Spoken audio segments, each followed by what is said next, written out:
Previously in X-Men.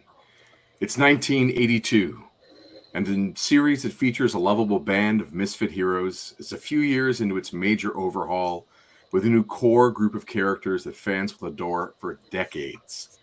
As one of the publisher's top-selling books, one writer has been guiding the series and is about to transform the leader with a significant rebrand. One can only wonder what would happen if there was a way to feature this archetypal group of heroes in the comics crossover with the X-Men. What? You didn't see that coming. I am Jason Lapidus. Oh, hey, I'm Chris Sanagan at the bottom. And we are a Group of Seven Comics. Welcome to episode 100 of our ongoing Tuesday night live stream read-through of the X-Men comics that became classic as we read Uncanny X-Men and the New Teen Titans by writer Chris Claremont, penciler Walter Simonson, inker Terry Austin, cover date of January 1982. And today we welcome special guests Jason Lowe and David the Man Wonder and David Cutler. Guys, thank you so much for being here with us tonight. Well, I'm happy to be part of this. Like I think we make a great cheeseburger where Jason Lapidus is a top bun, I'm the cheese, David's the meat, and Chris is the bottom bun. Where's the bun? Yeah, that's I never want to eat a cheeseburger ever again. David's the beef. Where's the beef? It's Dave. Yeah, I'll say one thing. The bottom bun is always the most sought after part of the hamburger. It's the part that gets the tongue. What's on the bun? It holds it together. I'll let you guys take this analogy as far as you want it to adjacent. Go. Yeah, it is a lot of Jasons on this one for sure. So Jason Lowe, how are you doing tonight? Everything okay with you? Yeah, things are going well. Things are going pretty good. I'm at my parents' place using their Wi-Fi, and if you can't tell, like right behind me is like a shrine to Mary, the Virgin Mary, and that Mary. some sacraments over there, some holy water. So in case if there's any vampire attacks, I'm protected. Oh, good segue. Vampires? Speaking of vampires, David Cutler, how are you? I'm surviving. Yeah, I was thinking earlier. Now I'm driving. Where the bad bitches, huh? Where you hiding? This is a reference to a condition that you have? Or No. is this a song of some kind? Of a popular song of the day? It's Kanye's Power. What are you talking about? 10 Whatever. Years ago. 13 years ago. Honestly, I haven't gotten anywhere near that. So that's fine with me. Well, But now it's understandable. But 13 years ago, you had to. My Beautiful Dark Twisted Fantasy? You don't jam with that? Anyway. I don't go anywhere near that stuff. Congratulations on Tomb of Dracula. Super cool. There's a beautiful segue. I enjoyed reading this a lot. I think it was awesome. You got to draw like different iterations of Blade. Kind of fun to draw. That was my I decided to do that. It wasn't a descriptor or anything. So it makes it way more fun to see those different iterations. And for you to I don't know. Did you get the reimagining? I'm taking this off the rails, I know, but I'm so happy to see you. Did you get to choose to put him in an army jacket as opposed to the? Yes, I switched the red and green. Originally he had like a green, shirt, right, button-up shirt, and then a weird red jacket over it. But I was like, it's the '70s taxi driver. let's put him in a Vietnam era army jacket. I also love how you had him in the crop top. That was my favorite when you had him in the crop. Oh yeah, well he's got the abs for it. Yeah. I thought those are some fun and good rooted choices that made a lot of sense.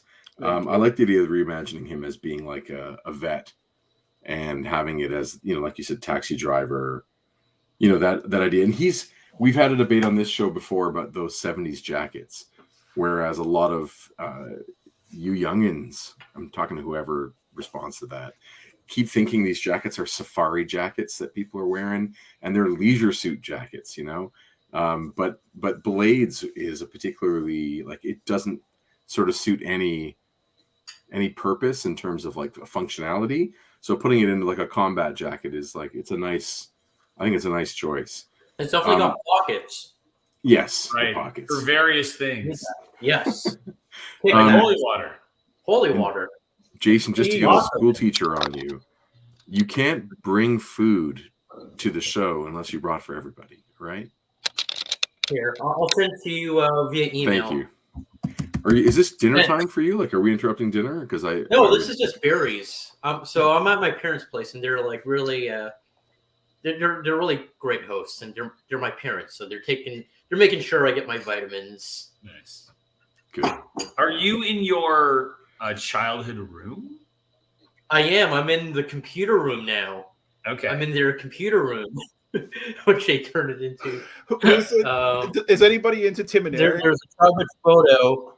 No. That's me. Jason, you're into Tim and Eric. Jason Lowe. Yeah. Do you remember the we're turning your bedroom back into the computer room? The computer room. Frank Stallone. And remember, just stay I out of really that room. did. Like that came out just at the same time. It's like I understand that. I know that feeling. Is it like a computer room slash guest room because the bed's there too? Yes. Yeah. Okay. And that's where I'm gonna be sleeping tonight too. Do you want to take us on a tour of where you're gonna sleep too? Oh yeah. So yeah, this is my old bed. It's still the same. Nice. And yeah, that's the computer that makes the computer room right here. Beautiful. Got a cat sleeping in my bed. Some of my leftover action figures that I left. I have Green Lantern. You got a copy of like X-Wing and TIE Fighter on PC boxes by your computer. You know, do you ever play those ones? Oh yeah, that was like my high school. Yeah, my high school years, like X-Wing versus TIE Fighter, and then making my own missions, and using sound clips with Dennis Lawson as Wedge, and like I used to like recreate battles from the Timothy Zahn novels. Nice. Very cool. Like the mission with the dreadnoughts, like trying to capture the dreadnoughts against Thrawn. Yeah. Yes, Fun those times. are fun. Yeah, definitely fun times. Just want to give a shout out to Chuck, who is here with us in the chat, and he says that your mom is a collector, Jason. Yep, rosaries, water bottle, holy water. It doesn't, but it can't compare to my Marvel Legends though. Nice. No, you know what? They're equal. They're equal. And he wishes us a happy 100. Thank you, Chuck, and glad Thanks, you're Chuck. here with us. Yeah, it's been a crazy quick 100 episodes.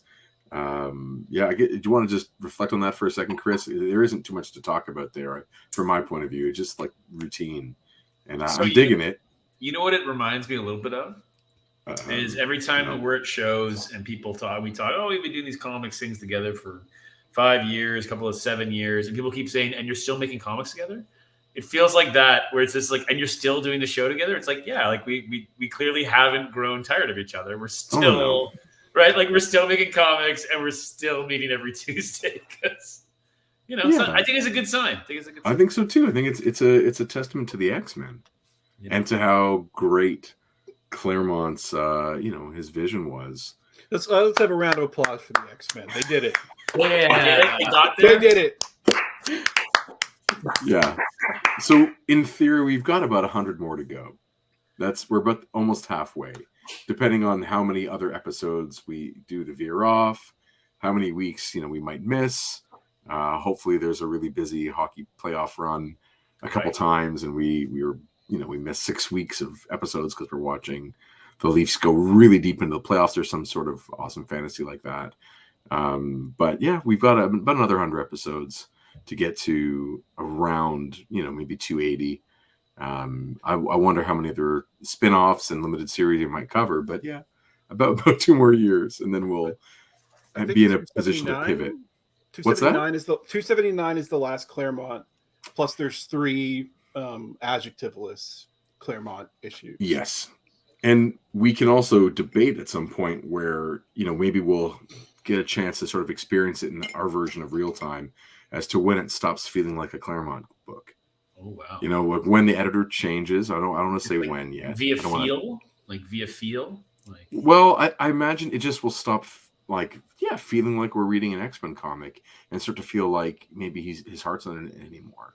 Or we'll start to maybe, again, feel that Jim Lee and is it Bob Harris have their hands more on the steering wheel than Claremont and Louis Simonson, right? So we'll see. We'll see how we go. Maybe as we round up to the Jim Lee era, we'll just be reading it to look at the pictures, and we won't feel the need to. I mean, we'll see. We'll see what happens as we get there. I love this. David's like, no, man, as you long got to as keep going. as long as Jim we get, Lee saved the franchise. He saved the X-Men. I don't disagree with you. I don't disagree with you. Because As long as we Claremont, can get a Bishop. I don't think Claremont ever got bored. But what he was doing, he changed what the X-Men was in such a dramatic way, and I don't think that what he was creating could have had legs beyond him, which is why I think Marvel panicked. Because once he was gone, the franchise would have collapsed if Right. it kept going in the direction that he had left it in. Right. And it really is a remarkable thing that that one creator gets to play such a pivotal role in something that he doesn't own.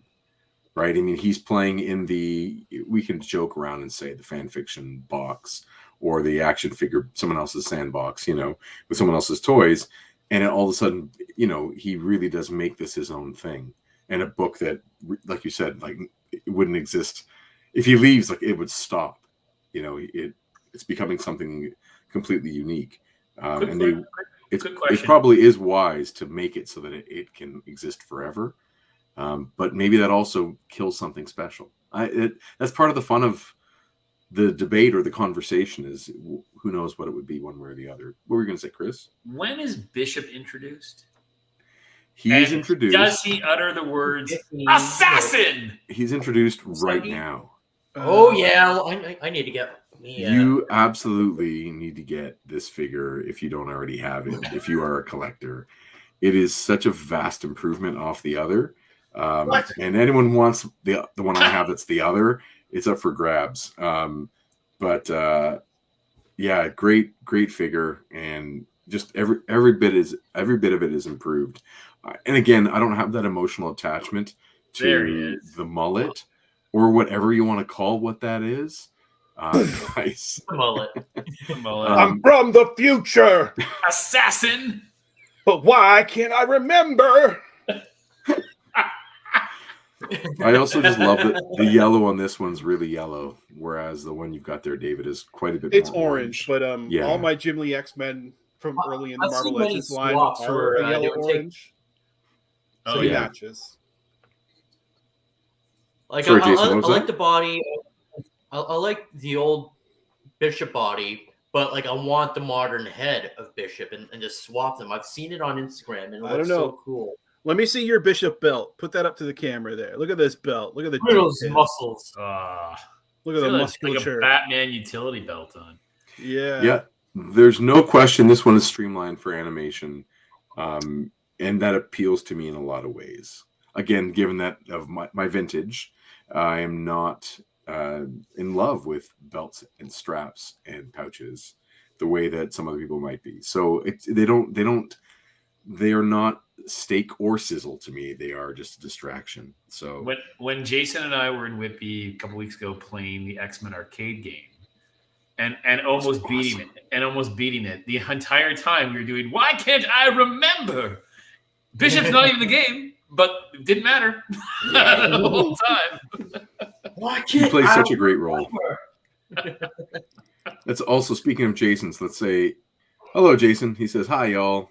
That makes 3 of us. That's three pretty- Jason. Oh my goodness. that's about Faster, 2 Jasons Jason. too many.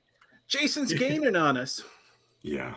Too many Jasons. Too many Jasons, but that's how it goes in my world all the time. I'm very excited that we're going to be talking about this book today, and I actually meant to look something up. So maybe I'll just throw it over to one of you guys to talk about maybe the cover, or how about this? Why don't you guys talk for a minute about your first time, like your introduction to the Teen Titans, where that comes from? Oh, I don't know. Go for it. Well, I mean, like I knew that they were there. I've seen ads of them in other DC comics that I bought when I was a kid. I was a big Robin fan, but I never got into them until like the cartoon Teen Titans, like Teen Titans before Teen Titans Go, and that's when I like really fell in love with the characters. So like it took that long for me to like really appreciate the characters, and like I love all of them. Beast Boy, Cyborg, Raven, like they all have their parts in the team. Like I love their team dynamics. But yeah, like this comic specifically, like DC and Marvel, like when I first saw this, like I knew like, oh, this is something that's like a rare thing that should not count in the entire continuity, because this is like a one-time event. So I never took this seriously. I've never owned this comic, and this is gonna be my first time reading it. Like, yeah, I never got into the Amalgam series either, because it was like I like things on their own. Like I love, like, you know, Marvel continuity without meddling with DC continuity, and yeah, I don't know. That's just me. What about you, David? I was a child of the 90s, not in the sense of being born there, but developing there for the most part. And the Teen Titans had basically disbanded when I started reading comics. There was briefly a Dan Jurgens revival attempt, which didn't take off, with characters like Argent and Prism and an Atom who'd been turned into a teenager.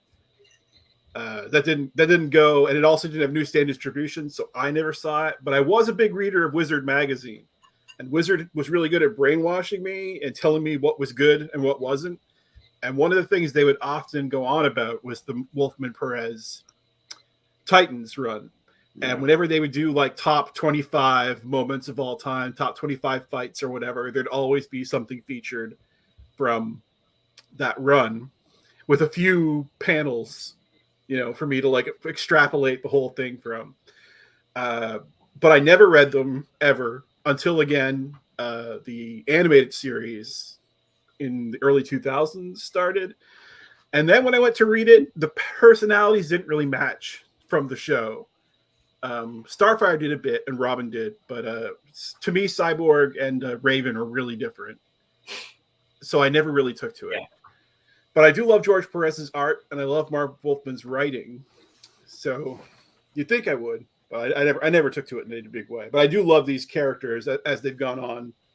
I became a big DC fan like in 96, 97. And eventually they brought these characters back in the 2000s, and I got to know them. What about you, Chris? I think probably introduced in the early 90s via the DC trading cards. Getting a sense of, I mean, I kind of knew who they were as like adjacent Batman, Superman characters like DC. I knew they existed. They were younger characters. Of course, the Robin, Batman, Nightwing, high collar, Nightwing, like, you know, all those pieces. But I think, it comes much more to me as a formed team with relationships with that first late 90s, early aughts Teen Titans show, the, you know, heavily anime influenced program. And then, of course, when it gets to Teen Titans Go, I'm in the perfect zone with my children who are that age, like 3, 4, 5, where we just eat it up. And I love it. And I like they it love too. it. And like they love it, and I love it. We still do jokes today. And it just kept going. Like my son and I think my son was 8 when we went to go see the movie, and it was like the big deal. Like we went to go see Teen Titans Go to the movies, and we both like lost our minds about how good it was. You know, the jokes for me and the jokes for him, the fact that they all exist. The songs are incredible. The performances, the voice performances are incredible.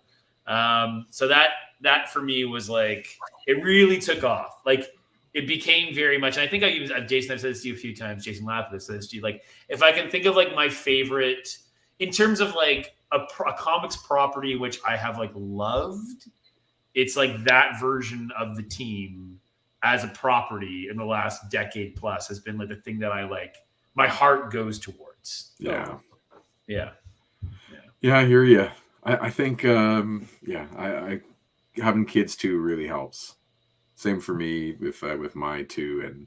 And, every Monday my wife has a staff meeting after work. And whenever she tells us one of us hits another, like one of the kids hits me or I hit them in the head and yell, staff meeting. Like it's the stuff from that show are forever in our family. I remember the Teen Titans, way back when I was a kid, but I never got into them until I started to, when I started reading Batman comics really actively in the late 80s and started seeing like the legacy that was there for Dick Grayson and changing into another character. And I started really just being interested in Nightwing. And then as his solo series and as his relationships with other characters were being fleshed out, and, I got to sort of understand the soap opera of his life much more. I was more interested in all the periphery characters but it's always been about Nightwing for me, or Robin, whatever iteration it is, in his journey. But I got lots of good Teen Titans comics, and I enjoyed the show. But when it happened, it was, again, I'm older, so it was like a step down from the Bruce Timm animated series. I wanted something right in line with that, and it took me a little while to adjust to the first version of Teen Titans in cartoon. Let me rephrase. It's actually like the second version. There was an old, late 60s, terrible, Super Friends style. Which they bring back on Teen Titans Go. They do, which I love when they do that kind of stuff. And I really love Young Justice, the cartoon. The first two seasons of Young Justice. Phenomenal. All the seasons. Love growing up with them, like seeing them become adults and amazing where they are. And I really am completely tickled by the idea that there was a moment in time where Young Justice was on TV or streaming at the same time that Teen Titans Go is on, the same time that Titans is on. So there's like 3 versions of those characters on a show at any given time, and there's more you can throw into that. Whether a character makes it, you also have Slade, like Deathstroke, the Terminator, appearing at the end of like the Justice League movie in 2017, and like that guy's on now 4 levels of media in motion at one moment in time. On Arrow, he was on Arrow as well. I couldn't believe it that these characters kind of reached that part. Really remarkable. So I'm a fan, but I still love. Should we do action figures now? No, maybe. I love my. Oh yeah. I got a nice like classic George Perez Cyborg, but I'm desperate to get one that is in these superpowers scale. I bought mine, a superpowered one, for about $600 during the pandemic. What? During the pandemic, I was like, I got like after getting this one good like comic paycheck, I was like, I'm gonna just bank it on this one purchase because I need this. And yeah, I hear you. I'm gonna be happy if McFarlane just makes another one, the same way they have with many other figures. He did the Deathstroke one, got superpowers, which I think is great. I'm very, very happy with. I don't need to have, as much as I would love to have the original superpowers from Kenner figure, I'm happy with just one that goes along with my other superpowers figures, just the right scale and ish. But man, or I'd even take a replica. I'm cool with repros. So, but man, you got an original Cyborg. That's I made my own Raven and Starfire custom. I think there's somewhere on my Instagram if you go to yes, Jason Lowe Makes Comics. Yeah, I got all 5. I even made my own Beast Boy too. Pretty happy. That's amazing. It's been really cool to watch you do that. So just a little background from the Dave Cockrum book that was gifted from our friend Julian. And I think I opened to the wrong page. I don't know why I did that. I was going to read you guys something, but basically it was originally going to be a okay, we know that there was a Superman Spider-Man crossover in Treasury size near the end of the 70s, and there was a Batman Hulk crossover. So the companies had I didn't look at collaborated. that one. Oh, it's beautiful. It's Jose Garcia Lopez. Jose Oh, Luis wow. Garcia Lopez. Yeah. So the I'll get the on art that. is just gorgeous, and it's Treasury sized. So if you get either of those, they're beautiful. And the Spider-Man Superman or Superman Spider-Man one was like everywhere when I was very little. I saw it all the time and I never got it. But now I'm kicking myself. So it wasn't unheard of the two companies would have a crossover or collaborate, but they actually were planning on doing a X-Men Legion of Superheroes crossover. That was what it was going to be. Remembering in 1980-81, Cockrum is on the title. And don't forget, Cockrum comes from Legion of Superheroes. That's what a lot of his X-Men designs, and of course all of the Imperial Guard are all Legion of Superhero character redesigns. Right. Then also don't forget that Jim Shooter gets his start in Legion of Superheroes as a kid. He was writing for DC Comics before he even went through puberty. Like, he has that funny Almost Famous story where, he's getting those letters saying like, hey, we need you to come to New York for something. And eventually they phone him and they're like, wait a minute, how old are you? Let me speak to your mother. And he has to basically confess he's been writing for DC and they thought he was an adult, but he was, 13, 14, 15 years old.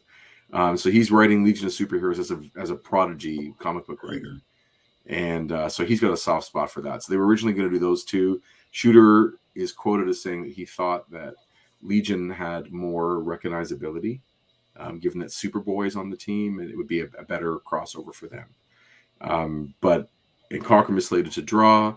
But as time goes and Perez really starts to elevate Teen Titans, DC wants that to be the series instead. And Cockrum, there's no longer confidence that he can do both the ongoing X-Men series and a 64-page special within the timeline. And so the Louise Jones, editor, plays a role in okay, who maybe is next, and those dynamics, and Walt gets the nod to come in and knock out those 64 pages. So that's a little bit of how that plays out. And of course, in the interviews, Cockrum always feels a little slighted that something didn't go.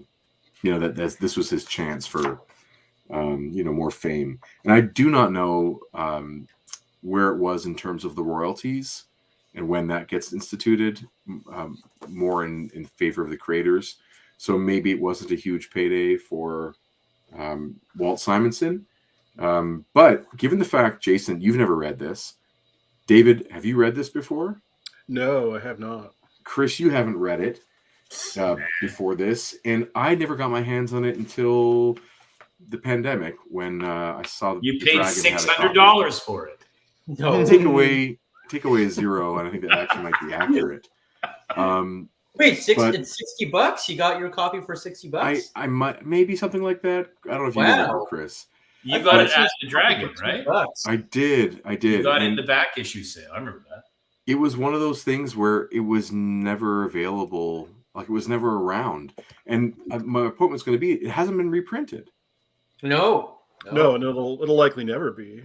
So this is kind of an amazing thing that this exists, and that I'm really grateful to have gotten a copy. And I wonder how many other people out there just have never got a chance to see this book because the fact that it has not been reprinted. So it should be. I mean, there's some really gorgeous stuff in it, and it's neat. But that maybe adds a little bit of value to our episode today because we are bringing this book to the masses, and by the masses, I mean 8 people. Are there current crossovers? Is that still a thing that's happening between DC and Marvel? Marvel never does crossovers with anyone anymore. DC does with other smaller companies. Okay. I can't think of the last Marvel crossover. Right. It had to be 10, 20 years ago. Right. Can we agree it's pre-Disney? Yeah. Oh, yeah. Right. Okay. That might be the dividing line in terms of opportunity. Jason, what do you think? I mean, the only crossovers you would see with Marvel is like Fortnite, and other Outside of properties comic that they stuff, own, yeah. like so. Right. Predator and Wolverine is another crossover. But DC and Marvel aren't doing it anymore, which is maybe why it hasn't seen publishing light of day, perhaps. I mean, I guess they co-own it. Right. So they do co-own it, and there was actually supposed to be a sequel. So the Marvel team was the one that had the point on this, right? It's like a very Marvel production. If you look at it's distributed by them on the cover of right. It says on the cover. So and it's a Marvel team too that's taking it.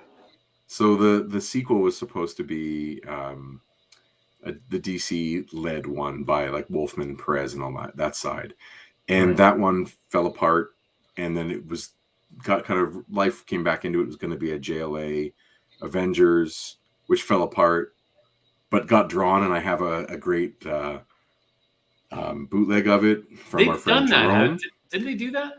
And then it came out like 20 years later. Right. It got redrawn and it came out. So the idea of those powerhouse teams crossing over has been something they've tried to get off the ground a few times. When George Perez passed, Marvel and DC did do a small print run of like 7,000 copies of JLA Avengers. So something could happen someday that makes them do some limited number of X-Men Titans. Who knows, I guess. David, correct me if I'm wrong. Wasn't that something that was like a fundraiser for the Hero Initiative or something? I don't know. I own the original issue, so I didn't end up like looking into the reprint that much or picking it up. So I'm not sure. Chuck says, "Wait, I'm the only one who's read this before." Yeah, 100%. Chuck. Yeah. Trevor 16 Shooter, how are you? Trevor's read this one before. I didn't really know the Titans at the time. There you go. And Jason says he has it. Yeah, it's a good one to have. I think it's a beautiful issue, and I'm not surprised that fans of this show and our loyal fans that are whether in the chat there have copies of this, because it seems to be exactly the kind of thing that you guys would, from what I've gathered about you from our conversations, it seems to be right down the middle for everybody. Chuck says, I had become a huge Teen Titans fan when this came out. My head exploded. Yeah, it's a good one. It's a good one. Good one for head exploding. Should we take a look at this cover and then dive in a minute? You guys have any thoughts on this cover? This one's signed, by the way. This scan that I have, it's you can see that in the Fire of the Phoenix. It says to Kurt Best, and then you can see the Walt Simonson signature there. It's almost a shame it's a wraparound, because that main cover would be like so beautiful if you weren't getting half of Professor X. True. Although like the Phoenix pose I think is really cool. Oh yeah, it's gorgeous. It's so and cool. That Robin is killer. This was the era of bare thighs. Look at all those thighs, man. The X-Men and the Titans are in like a thigh contest. It's leg day. Yeah. Lady leg assist. You don't miss leg day. Like, tell me those straps on Cyborg don't chafe. Yeah, for sure. You can't feel it, man. He's replaced his nerves. You can't feel it. I often think about being an artist at the time. Again, 1981 and 82 at DC, and there is no option to redo Robin at this point. Like he's on Super Friends, right? He's on Lunchboxes. Yeah. He's everywhere. You cannot update that costume, but the character has long been updated in terms of the way he's being written and the way that artists are drawing him. But the costume was like untouched, and it just heightens how ridiculous it is in like I guess since Neil Adams and that style takes over. Is it though? Is it though?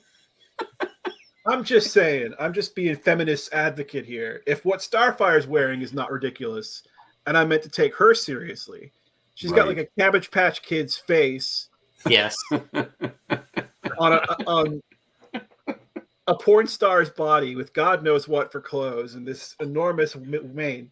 I say put Robin back in baby shorts. That's what I say. I hear you. If you're gonna frame it that way, I'm. He's got the with you legs for it. 100%. Look at him. It is amazing when Show them off. You got the legs. Yeah. It is amazing when you compare the teams, right? Just comparing the teams. Aside from Storm, who also showing a lot of skin, everyone else is covered on the X-Men. Everybody except for Beast Boy and Kid Flash is Flash and skin on Teen Titans. Yeah, there's Everybody. yeah. A It lot was of like legs. that on Legion of Superheroes at the time too. A lot of those, like, they weren't Cockrum costumes. I think they were whoever drew the Longbow Hunters and Warlord. Mike Grell. Mike Grell. Those Mike Grell costumes for the Legion of Superheroes were very scant in the same era. Gerard says, yes, Hero Initiative did a limited reprint in honor of Perez before he passed. There you go. Also, go ahead. Chuck adds, that Professor X chair should have become his canonical chair. Is yeah, it it's Metron's, right? Metron's, right. I Yeah. believe it's called the Mobius chair. Mobius chair. But I might be wrong. And so we also have a deliberate choice of who makes the front cover and who's in the back cover, right? Sure. So Cyclops, even though they do mention Storm as team lead at this point, Cyclops still likely the most recognizable X-Man based on the title. And color-wise, you need the blue. Right? And then with Robin, right? For sure. Yeah. Because, think about it, this was produced today. Like, Wolverine is not the small guy on the back of the cover. No. Right? Wolverine is up front, and he's got his claws in Darkseid's eyes. Like, that's what... What year was this? What year? This comes out 82. in 1982. See it in the signature.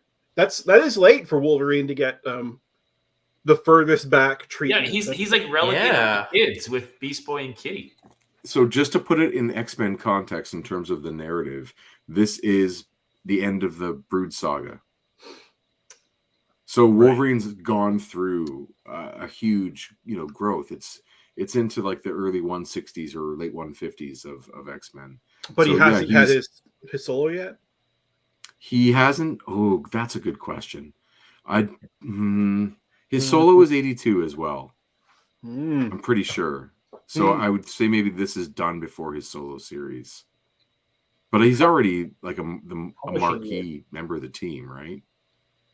I would say after the Dark Phoenix saga, everyone was loving him. But I guess more importantly, look how good that Darkseid is. That fantastic. might be one of the top Darkseid faces like I've ever seen. It's amazing. Anyway, I love it. Yeah, leave it to Simonson to draw very epic characters. And for sure. Trevor we're talking thighs, he says, to say nothing of the thighs of Uatu. The thighs of Uatu should be a band name, by the way. Or a dish at a restaurant. Thighs of Uatu is the name of my fantasy football team. There you go. Sup, nerds? Hey, Ty Rensu, how you doing? We're about to nerd out big time here. All right. Now, I don't really get this. The 64 pages, though, right? Yeah. Okay. Oh my God, we'll be here all night. We'll probably have to skip some parts. That's what I'm wondering. Let's go. All right. So you guys are reading the Teen Titans good guys, and we're reading the Teen Titans villains. Is that correct? Sure. And then you're going to read the X-Men villains, and Chris and I will read the X-Men heroes. I'm going to stay a little fluid on that in case someone changes their mind, because none of that matters to me anyway. All right. I don't even know who this is. It's Darkseid. And Metron, I guess? Yeah. Yes, but only Darkseid speak. Chris, would you like to be Darkseid, or do you want me to be Darkseid? I'll give Darkseid a go. All right, you're up, man. Okay, here we go. Here we go. Get in there. Get in there. Look about you, Metron. Behold the Promethean giants, a race as great intellects as powerful as our own. They tried to breach the wall. For their ultimate folly, they paid the ultimate price. It's still you. No, it's you, isn't it? No. Oh, right bottom. Sorry.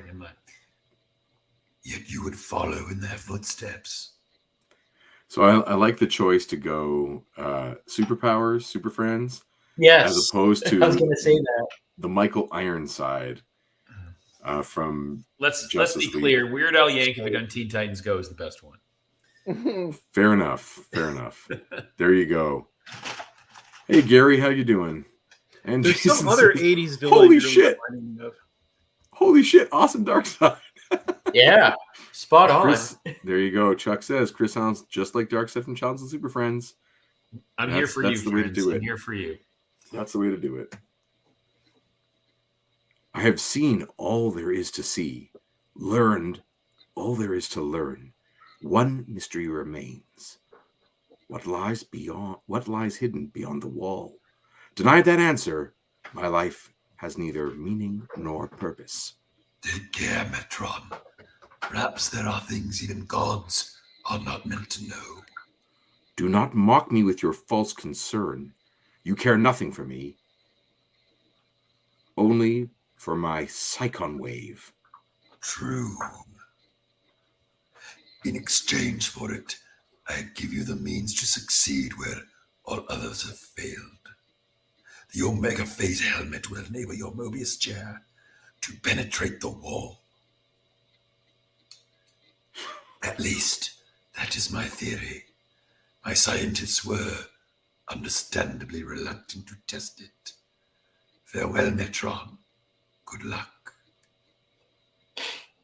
And only Simonson, of this era can draw the energy and the liquidity and the smoke and everything of all these pieces of a character going through some kind of energy barrier. He's the king of this for sure. It looks To say nothing of that helmet. Yeah, awesome. Oh, yeah. The Omega Phase helmet. Love it. Yeah. All right. Nope. I think it was. Thus, Metron, to each attain a heart's desire. For you, the end of a quest, the final answer. For me, the fulfillment of a dream, the rebirth of a world, and dominion over the stars. Ha ha! Chris is going to need to drink so much water tonight. So If much you need water. to refill, So you've got a much chance to water. refill your glass if you need to now, Chris. Here we go, pal. 40 miles from Manhattan, near the town of Salem Center, New York, lies a sprawling estate that, to the world at large, is the home of a very reclusive private academy. Professor Charles Xavier's School for Gifted Youngsters. Appearances can be deceiving. Xavier students, like the professor himself, are mutants, gifted with extraordinary powers and abilities and forged into a team of superheroes, the Uncanny X-Men. Here in the mansion's danger room, they hone their various skills as individuals and a team. This evening's workout involves Colossus, Wolverine, and Nightcrawler. I'm telling you guys, life was easier in the Flamin' Army. Hey, Charlie, how much longer do we have to do this? Until you get it right, Wolverine. And for the umpteenth time, call me Professor. Sure thing, Chuck. Heads up, Elf. Let's show the man the alley-oop variation. It's a very Jeez, by the literal way. interpretation of the fastball special. Yeah, I'm It not. is. Wolverine is not fan. usually a ball in the fastball special. Yeah. It's a weird one. Maybe he's about to spring out of it, Maybe. But that's the drawing that you do, is the sprung from the ball, not the in the ball. And like the size of his mask pointy ear things are like just huge. Yeah. Very strange. But it kind of makes you think a little bit of Puck, Alpha Flight Puck, when he Sure. rolled. That's what it makes me think of. Chuck tells you to take it easy, Chris. You're going to blow out your O-ring. Chuck, I appreciate your concern.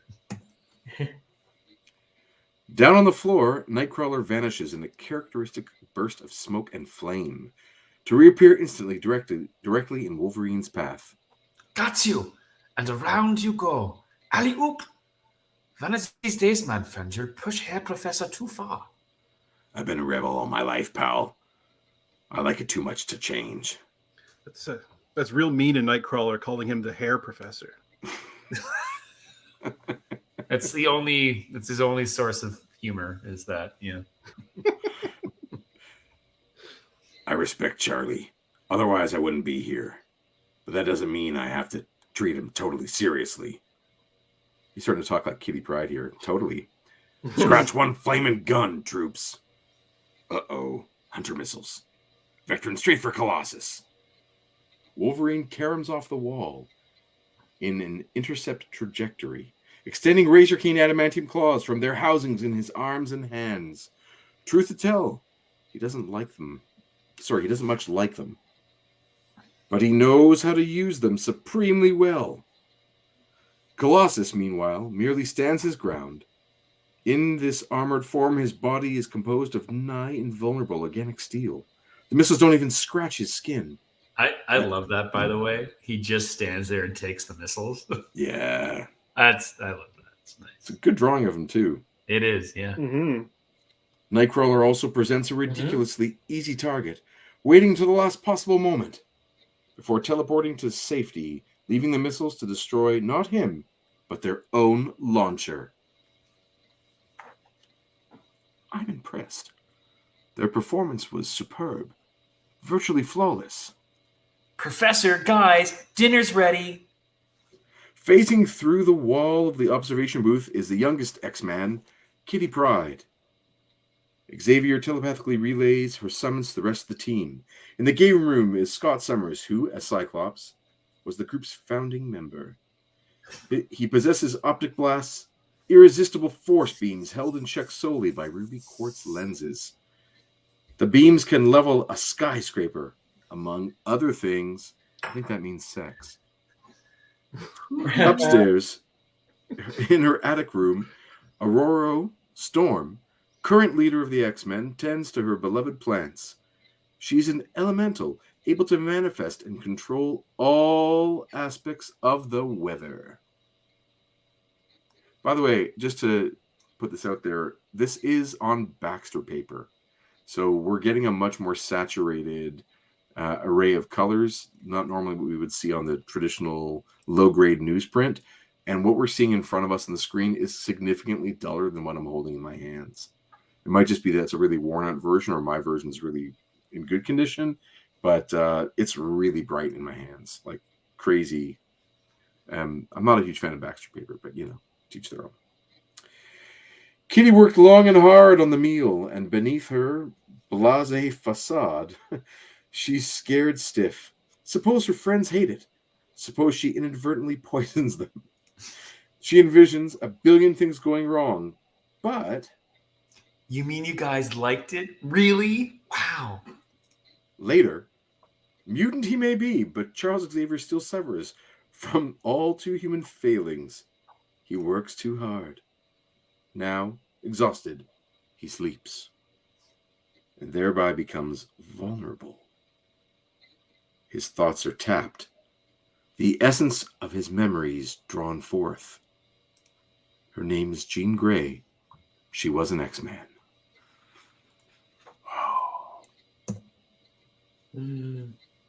She was Scott Summers' true love, until he met another redhead about 15 issues later. She became Phoenix, and her power saved the universe, then threatened to consume it. In the end, it destroyed her. From each X-Man, memories are drawn, until finally, only Kitty is left. Huh? What's that? Who's there?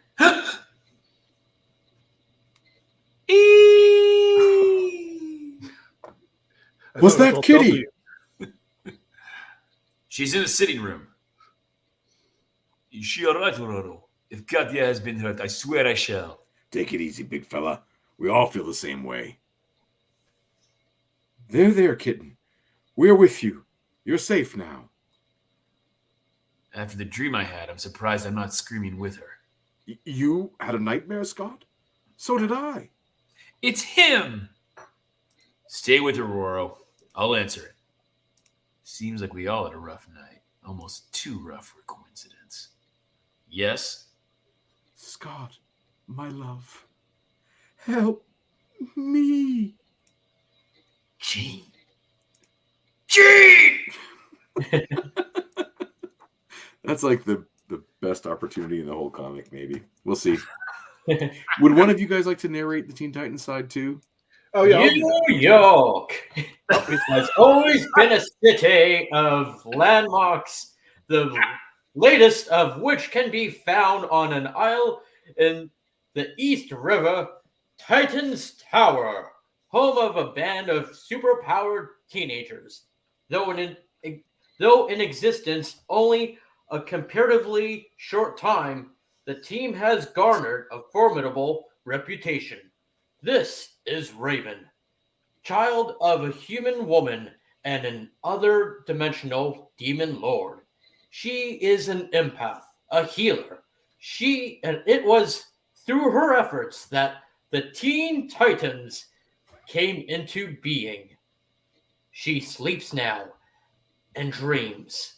In those dreams, her soul self soars among the stars at peace with itself. It is a rare, tranquil interlude, and Raven revels in it. Then suddenly, the light flares in the celestial darkness, blinding, predatory, insatiable, all-consuming. Just to talk art stuff for a second, or production, you can see in the Raven shadow thing that's there, you can see where there are a couple of almost like magenta marks in the first panel of black, and in the second panel of black you can see all the yellow underneath, actually, or over top of the black ink. You see what I mean, Chris? Yeah. There's also in that first one, there's like a dabble of cyan for some reason. It's very light. I'm not seeing the cyan yet on mine, but it's really funny to see, and when people don't understand about the 4-color printing process, if once you get it that there are, the 4 inks are put down, if you really want to get a rich black, you actually have to put down black and the 3 other inks to get that deep, deep, deep black. Otherwise, the black is actually quite transparent and reveals all of the shortcuts taken by the team doing the coloring. The ladies in, what is it, Connecticut, that do all the cutting out of the screens and such. But it's kind of neat to see how the black ink does not cover it up. No. The blobs of color. Yeah. She is cast into the abyss where her father, Trigon, waits, laughing to claim her. She wakes, screaming. First to answer her call is Starfire, Princess Coriander of... Am I saying that right? Coriander? I think so. Yes, it's that unclever. Coriander of Tamaran. Raven, are you all right? What's the matter? By Exile, I've never heard such a cry. Were you attacked? It was a dream, Coriander. Soon. Then I saw the earth transformed into a burning wasteland, its people stripped of their humanity.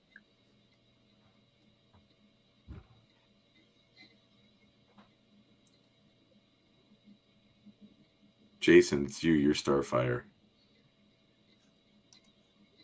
Maybe we lost him. Maybe we lost his audio. I was going to say, though, anytime that when you're reading Starfire, It if was you want to throw only the a word... dream, though. Oh. It wasn't real. It wasn't What were you saying? a real. It wasn't the real. Anytime you want to throw in the word "the" randomly to make Teen Titans go, I'm game to hear and have that laugh. I don't know if my connection's lagging. Hello? Huh? We think it the is connection is lagging. lagging. Yeah. You may not hear that for like 5 minutes, though. Oh, wait. Am I Starf? I said... I think I saw my line. It was only a dream, though. It wasn't real. What? Yeah. You may need to disconnect and reconnect. Oh. Can you hear us, Jason? Knock once if you can hear us. He's gonna knock That's your belt 5 buckle. minutes. Not once, not twice, but thrice. Nice. But feel free to keep going, David. It's okay. Oh, wait. yeah. Where are we right now? Sorry. Can you hear us actively? Now you guys are Okay. All right. Okay. All right. It's my line next. Starfire. Sometimes my dreams come true. I have a random prescient ability which occasionally allows me glimpses of the future. Suppose this was one of those. Hey, what's cooking, dolls? Is Raven okay? She had a nightmare, Garfield. Too much meditation, most likely. The dominant image was a woman, a goddess, shrouded within a magic bird of fire. Sounds neat. Keep talking, Raven. I'll use my shape changing powers to give Corey an idea of what it looked like. The bird, anyway. Phoenix! Hey! Said Raven. Garfield, Changeling, oh, forgive me, my friend. When I saw the Phoenix, the evil one, I lost control. Hey, no problem. No more bird impressions, okay? Do not laugh. In my warrior's rage, I could have slain you. Raven, pray that what you saw was a dream, for if it was real, if that is our future, then the Earth, the universe itself, may well be doomed. A starbolt flashes from her hand to the Communications Council to activate the Titans Red Alert. It's group's highest priority signal to be answered immediately. Minutes later, on the New Jersey Turnpike. Floor this sucker, Harry. The cops are right behind us. Relax, Vince. I'll lose him. No, you won't, Harry. Huh? Who said that? Who said what? Harry, you're slowing down. Why are you slowing down? It ain't me, Vince. It's the car. Don't just stand there. Do something. Quick. I can't. Why not? Someone swiped our engine. I always knew my semester auto shop would come in handy someday. And Kid Flash streaks across 2 rivers and Manhattan Island in the literal blink of an eye. Donna Troy, Wonder Girl, soars toward Titan's Tower. It never fails. Terry and I go out for a long overdue night on the town, and the alarm rings. It isn't fair. This summons had better be good. If Changeling is playing another practical joke, va-va-voom! Talk about your basic sight for sore eyes. Wow! Put a lock on it, Gar. I'm not in the mood. Threats. Always threats. Doesn't anyone love me for my sparkling personality? We would, Changeling, if you had one. Arg! She got me No, wait, who says that? It's Gar. Yeah. Arg! She got me, partners. Incorrigible. What's the problem, Corey? Would you believe? The end of all that is. Hey, Man. quick question for those. Who is Terry? Is that a character? It's her Terry is a fiancé. man with a yellow beard. Yes. Yeah, Like they an get older married. man, too. Like an older, creepy man. I Yeah, think he's it's- like 10 years his senior. He's not meant to be red creepy if it's 1982, but Yeah, Right. if it's any Yeah, year no. other than 1982, he is a very creepy man. But He's it's also not, a so not like photographer. not like another Teen Titan or anything. No. No, No. God, he hasn't been a Teen Titan since 1942. As well, just for those who didn't catch it, Changeling is Beast Boy. Right. Mhm. Toy Rancher says He's "I'm still Terry." going through. Oh Jesus! I'm sorry. Midtown Manhattan. My condolences. His name is Victor Stone. Cyborg. A cybernetic organism. A superpowered synthesis of Man and machine. He'd rather be human. Woo-wee! What a mess. This used to be a skyscraper until it got trashed by the X-Men. Media describes them as outlaws. I wonder why the Titans have never tangled with them. Wow, they're in the same universe. I thought when they crossed the force wall, the whatever wall, the source. I imagined that this was a crossing universes thing, but they're in the same. I'm actually a really big fan that it's not. Truthfully, like just go and tell a story that doesn't have any repercussions in either universe. Because every time there's some sort of universe crossing portal, right? It's all multiverse stuff, and this one's just like it's just two teams that have never met before. Yeah, I know. Cool.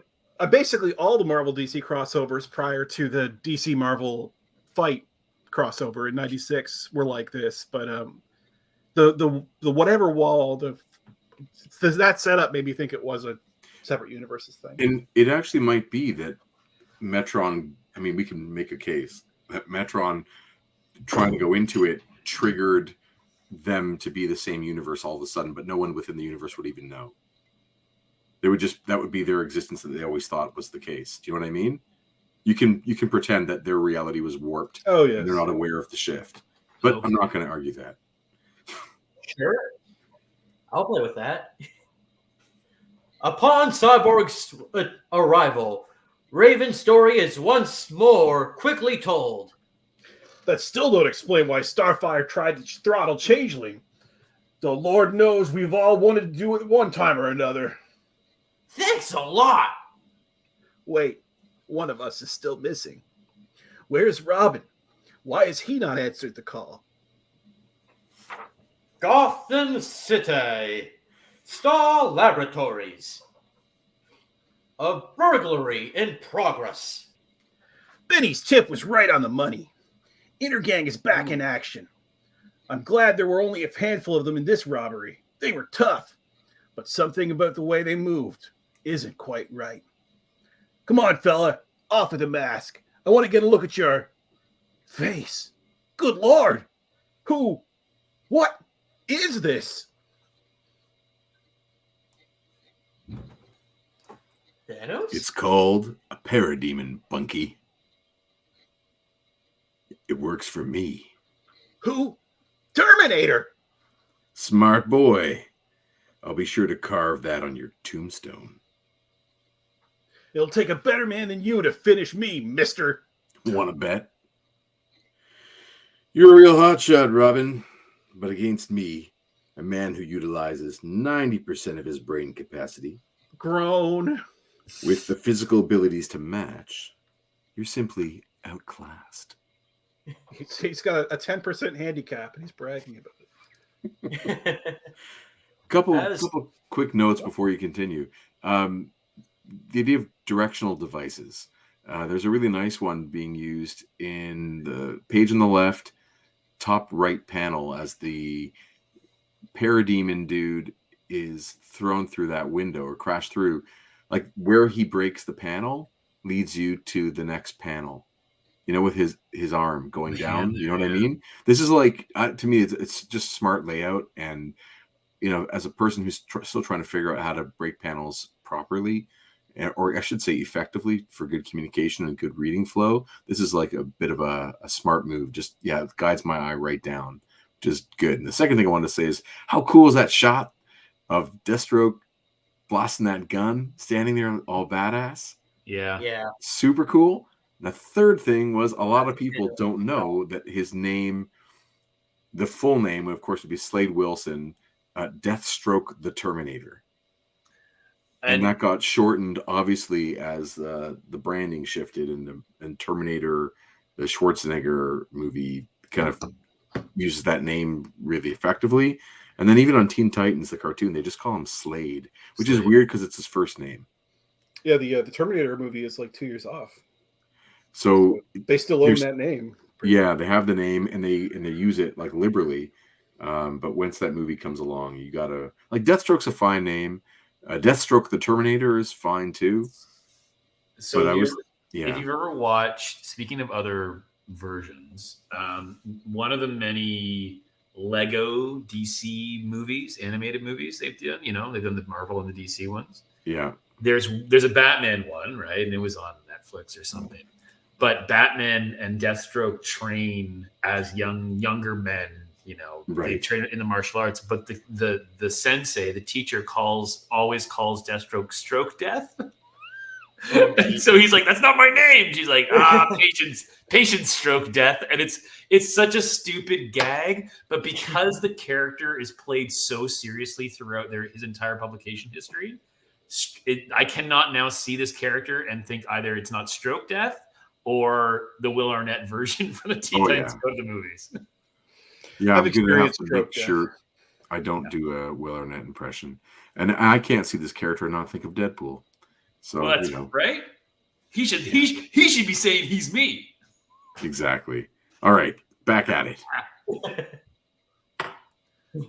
As Terminator turns to collect his unconscious colleagues and the scientific apparatus they came here to steal, a beeper on Robin's belt buckle begins to flash.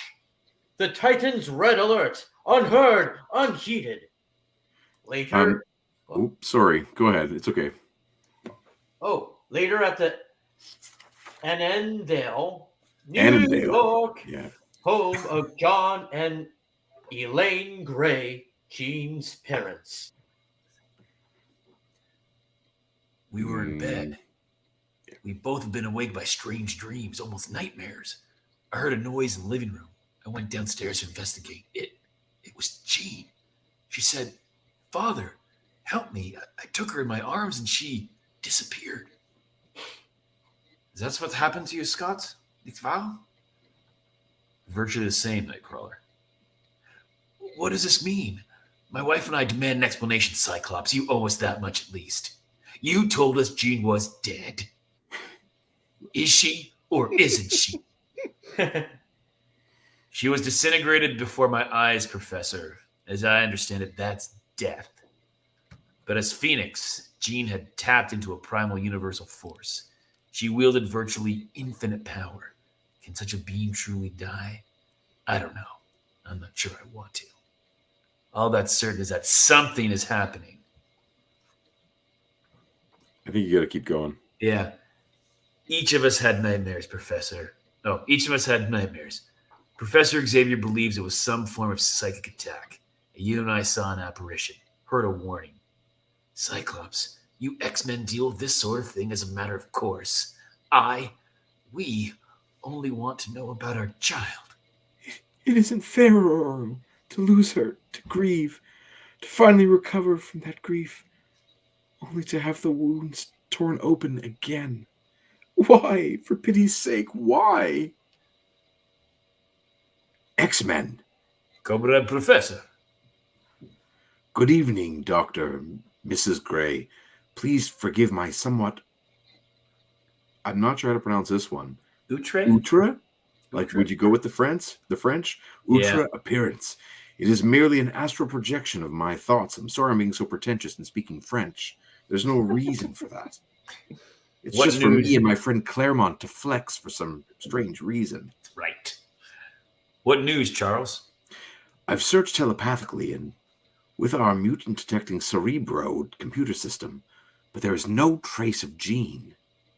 I have, however, discovered something that may be of value. Throughout the evening, mysterious incidences have occurred, beginning at Kennedy Airport, then in the North Atlantic, in Sullivan County, Texas, Antarctica, and Edinburgh. With the timing of these events coincides with our dual appearances of Phoenix. More importantly, they occurred in places where she manifested her power. If this progression continues, we should be able to anticipate the next event and be there to confront whoever is responsible. Sounds good to me. That's a sucker I'm looking forward to meeting. You okay, Charlie? You're looking a little ragged. Your concern is appreciated, Wolverine. The effort, the strain are considerable. But I have handled worse. Take care, X-Men. I will be in touch.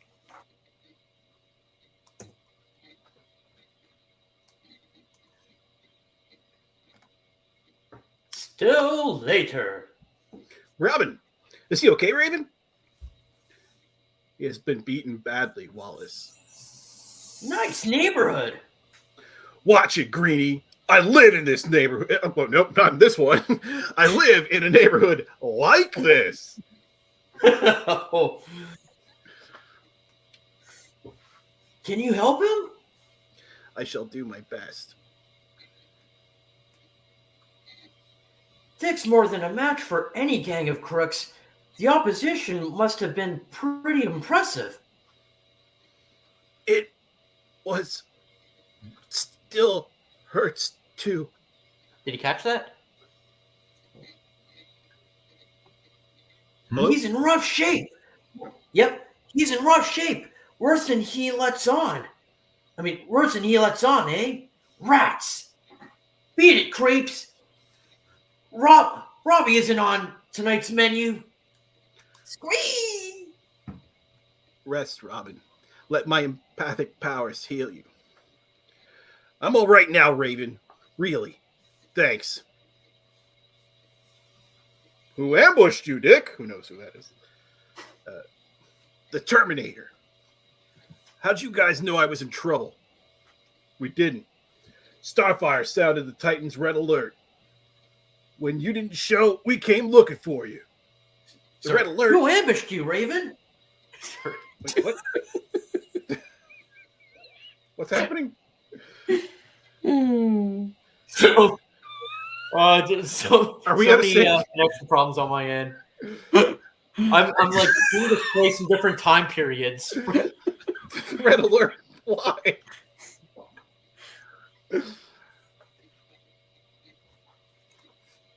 Red alert. Oh. I have searched the city. My friends. There is no sign of the evil one.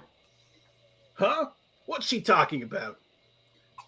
Beats me, but I got a feeling things are about to get real complicated. You called us all together, Corey. How about finally telling us why?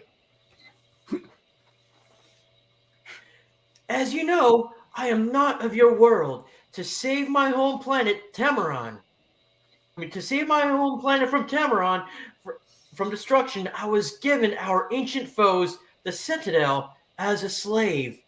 I was being transported by Trogar, commander of the Gordonan warship. Yes, sir.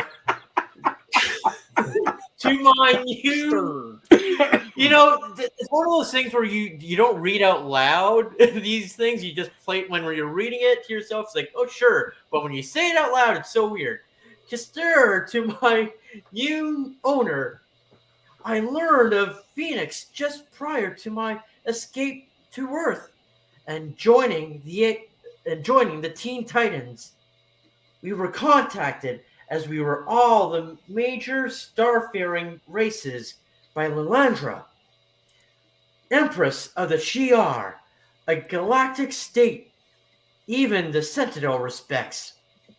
She told us of an Earth woman who had once saved the universe and who now, driven insane by her immense power, would surely destroy it.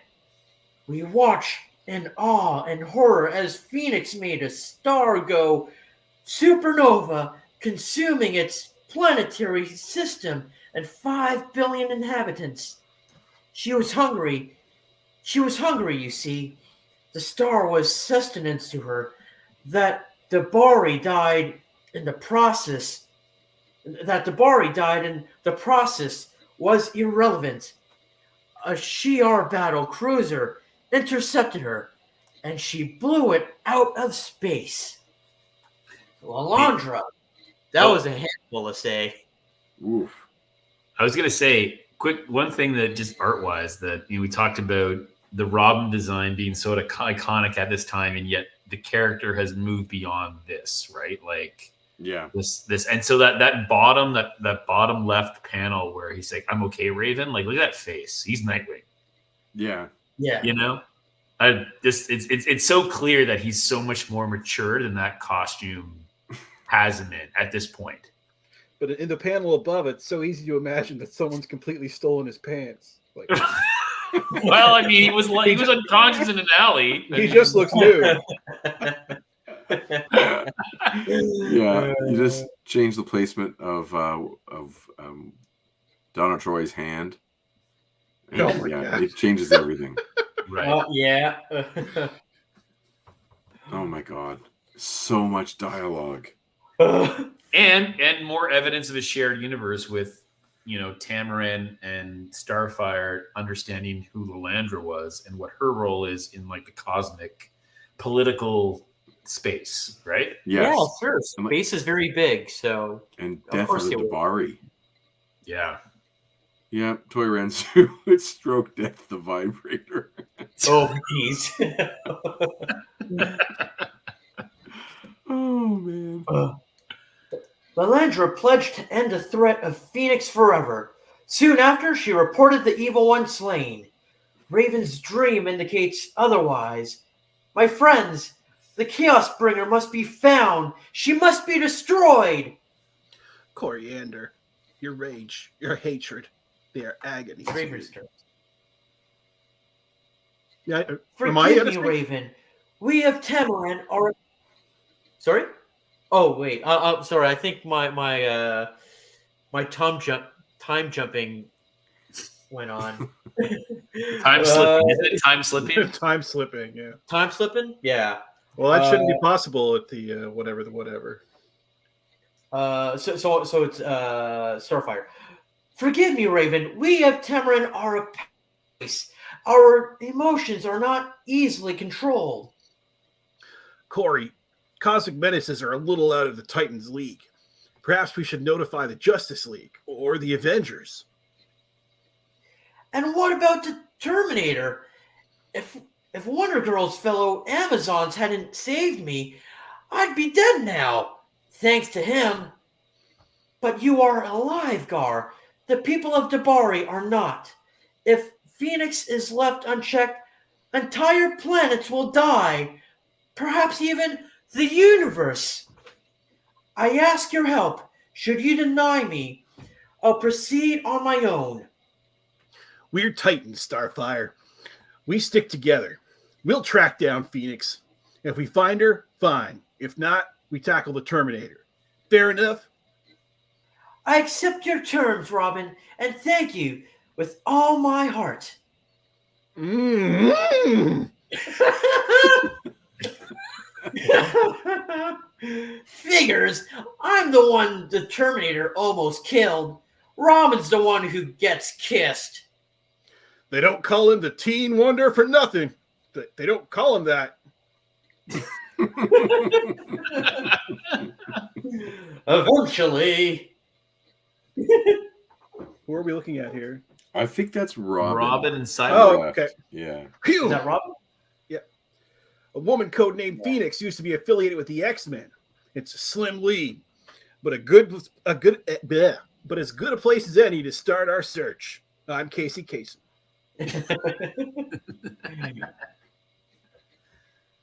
We Interrupt this program for a special news bulletin.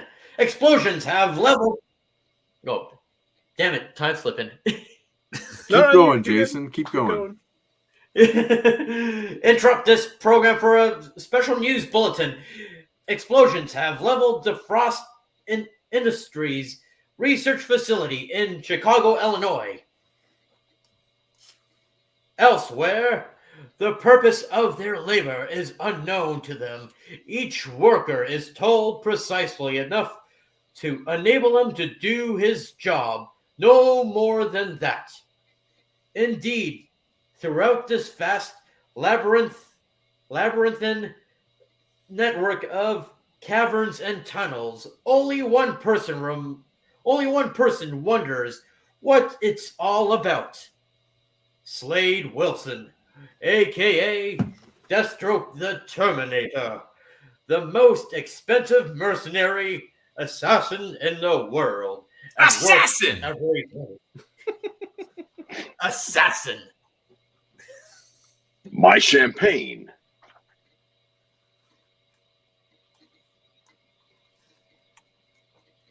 He reacts with the speed of thought. and a skill and accuracy that are beyond belief.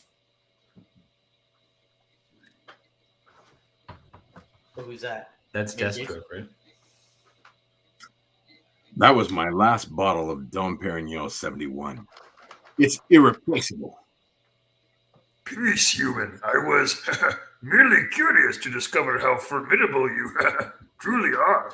Now you know. It's a pity it's the last lesson you'll ever learn. Great one. See how this animal threatens your loyal subjects. Why do you tolerate his presence? We have no need of humans. That's pretty brave talk, son. All things considered. He is here because I wish it so.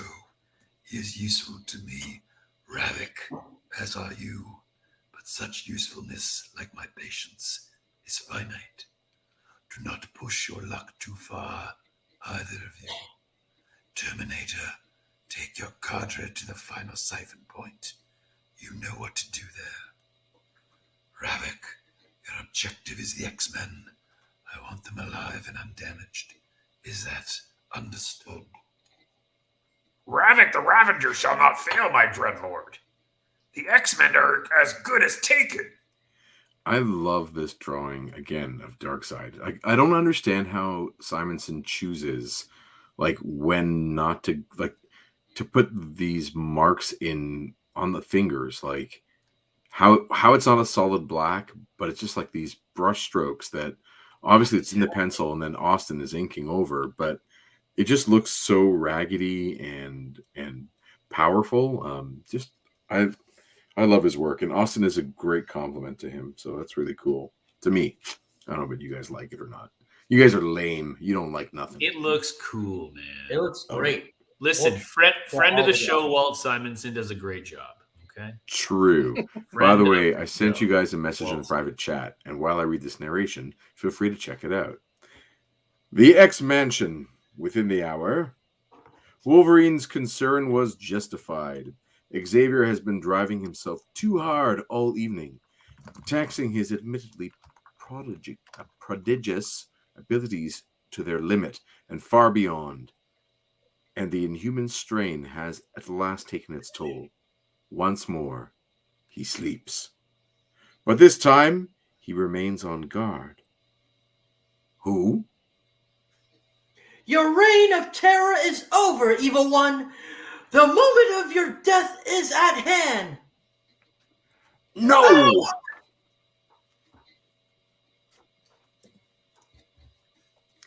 My Cybolt stopped her, barely. But the effort has weakened me.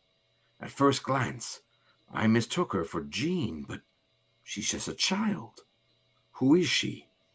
I should invite her to my team and then fall in love with her and not tell anyone for about 50 issues. And why did she attack? Ultra-high frequency sonics, inhibiting concentration. Must blink out pain, summon X-Men. My white sound generator is Baldy on the ropes. That's racist. Baldy. Listen, sound white can be sound for anybody, Any okay? color. Cyborg, come on. Well, he chose the white one specifically. Put him down for the count, Raven. I'll check out Starfire. Shut off your device, Victor. He is a telepath. I hear his screams, feel his pain in my mind. It is tearing me apart as well. Good Lord. You underestimate our foe, my friend. His will is strong. Even now, he resists your assault and mine. But even such power as his could not resist my soul self. I swept his house, it's empty. Corey, what hit me? Something bugging you, Robbie? Not much, Cyborg. Only breaking and entering, criminal, trespass, vandalism, assault, and possibly attempted murder. Crimes, Titans, committed by us. Check and check. People, being Teen Titans doesn't give us any special status. We have to obey the law just like everyone else and play by the rules. Corey, you can't simply smash into people's homes and attack them like you did. In this land, a person is innocent until proven guilty. Our ways may seem strange, even foolish to you, but if you want to remain a Titan, you have to honor them. Now for a long-distance request and dedication. Richard, I sense no evil in this man, only a deep, abiding sadness. Those same emotions permeate the house. Could we have made a mistake? No, Raven, no! Phoenix was an X-Men, and Robin traced the X-Men to this place. Boom! But Corey, that's no reason to assume. What the blazes? Shock Commandos! Shock Attack!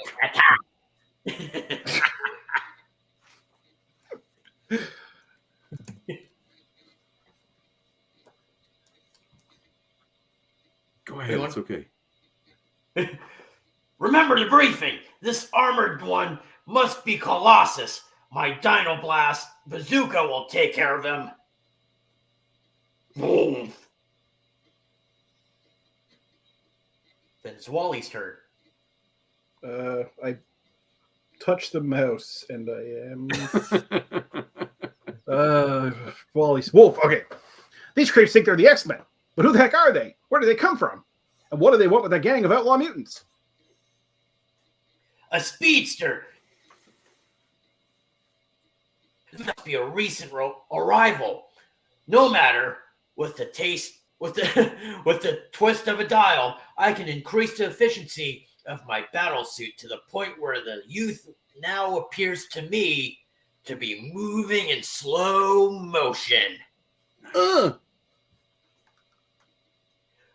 A third of our strength trashed in a matter of seconds. If we don't turn things around fast, we've had it. From Robin's description, these could be part of the outfit that's working with Terminator. I hope he lasts long enough to find out. Phasing circuits in. Ha! Our arrival via our teleport discs has caught the humans unawares. Uh-oh. Robin, above us! Zap! The energy dispenser helmet should take the fight out of this one. Excel, no! We are beaten, but so quickly, so easily. Have it send my soul self to summon. My Electrolance neutralized the last of them. Collect the prisoners while I summon the boom tube to transport us home in triumph. In the confusion, they missed me. But what can I do? Wait a minute. I'm a shape changer. I can mimic people. I can't mimic people, only animals. But since these creeps aren't human, I may be able to do it. I'll tag along, learn all I can, and try to free the others. The strain is murderous, but because Gar Logan is a hero, he endures and hurries to join the commando team as they vanish from the earth. There are so many similarities between these two teams. Like, also, both teams have a Logan. You know, it's crazy. There's so many funny little things like that. And then just to talk back to some points in previous episodes about Cockrum not being able to draw scale. See what I mean now? Like, this is now, you know, an artist who absolutely gets the idea of putting things in a forced perspective to really accent the image, like to just really point out the grand scale of some of these objects. Like, Simonson is amazing at this. This looks really, really This cool. is a blockbuster shot right here. Like Totally. But Cockrum doesn't have this in his toolbox. No, not at all. Morning on a certain remote but in New Mexico, where long ago in gentler, happier days. New Mexico. Scott Summers and Jean Grey consummated their love. Oh, I remember that. Yeah, So does Scott. yeah, and we talked about on the show when we read that issue. It's like a week, by the way. It's like they're on the top of that butte for a week. They were camping out. Sure were. Yeah. Move it, clowns. We haven't got all night. We've been using these siphons. Nice. Siphons to absorb Phoenix residual psychic energy wherever she used her power. And boy, did she use her power a lot on this spot. On top, underneath. She was power top, power bottom. It was amazing. Lots of Phoenix power.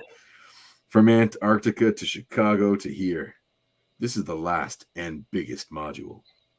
The big man is gathering a heck of a lot of raw power, is what she said to Cyclops when he was, never mind. I wonder what he's got in mind. Who cares? Just so when this caper's over, he remembers his friends, namely me. Got a light, bub? Sure. I'm impressed. I didn't think anyone could get the drop on me. You should have struck while you had the chance, fella. That bit of bravado would cost you. What? I missed? Too bad I didn't. Nice move, Wolverine. We arrived too late to catch them at Frost Industries in Chicago. Based on their pattern, this had to be their next objective. Colossus, put that device out of commission. As good as done, Tovarish. I gotta say, I do love the Wolverine jumping out of nowhere and smacking. That's a great little sequence, you know. Chuck, just to clarify, so this giant doohickey is designed to figure out where Scott and Jean screwed? Yes. Yes, they're trying to capture her essence, any kind of residual energy left behind there. It's basically the cosmic version of a blacklight. And they're like, Jackson, oh my it's like a Jackson Pollock painting over there. Yes, exactly. There you go. What are these creatures doing here? What purpose do they serve? This is where Scott and Jean were happiest. The last idyllic interlude before her transformation to Dark Phoenix and her death. How dare they desecrate it? As Storm Cyclone disarms the parademons and sweeps them away, Aye! Kitty Pryde phases into action. Hey! Surprise, sweetums. Why can't you pick on someone your own size? Dankeschön, Katjan. A perfect distraction. Anytime, Nightcrawler. That's Yes, that's man. really cute. That's Totally. really cute acting. I like it. Mm-hmm. We didn't count on their intervention, but that's why Big Man hired me to deal with the unexpected. Those mutants are certainly living up to their reputation. They've got my parademons on the run. If not for my super fast reflexes, Wolverine's punch would have KO'd me. But it didn't. And he didn't take a second look to make sure. A fatal mistake. His rifle fires a fear ray, capable of heightening its target's innermost terrors to their ultimate extent. Trick weapons. To Storm, a claustrophobe, it's as though she were suddenly entombed alive. With a scream torn from her soul, she plummets to earth. Following their leader's example, the demons rally, and superior numbers, superior technology soon shift the tide of their battle in their favor. A toxic cloud grenade fells most of our heroes, while Cyclops is cut down by an energy disperser bolt. Soon, only Colossus is left. Oh! But not for long. Later, after his unconscious form has been collected from the base of the butte. Terminator, should we not rebuild the Siphon? No time. We're behind schedule. The big guy'll have to be content with what he's got. Considering who our prisoners are, I don't think he'll mind. So when he keeps referring to the big guy, and because probably it's just the season we're in, I keep thinking it's Santa Claus.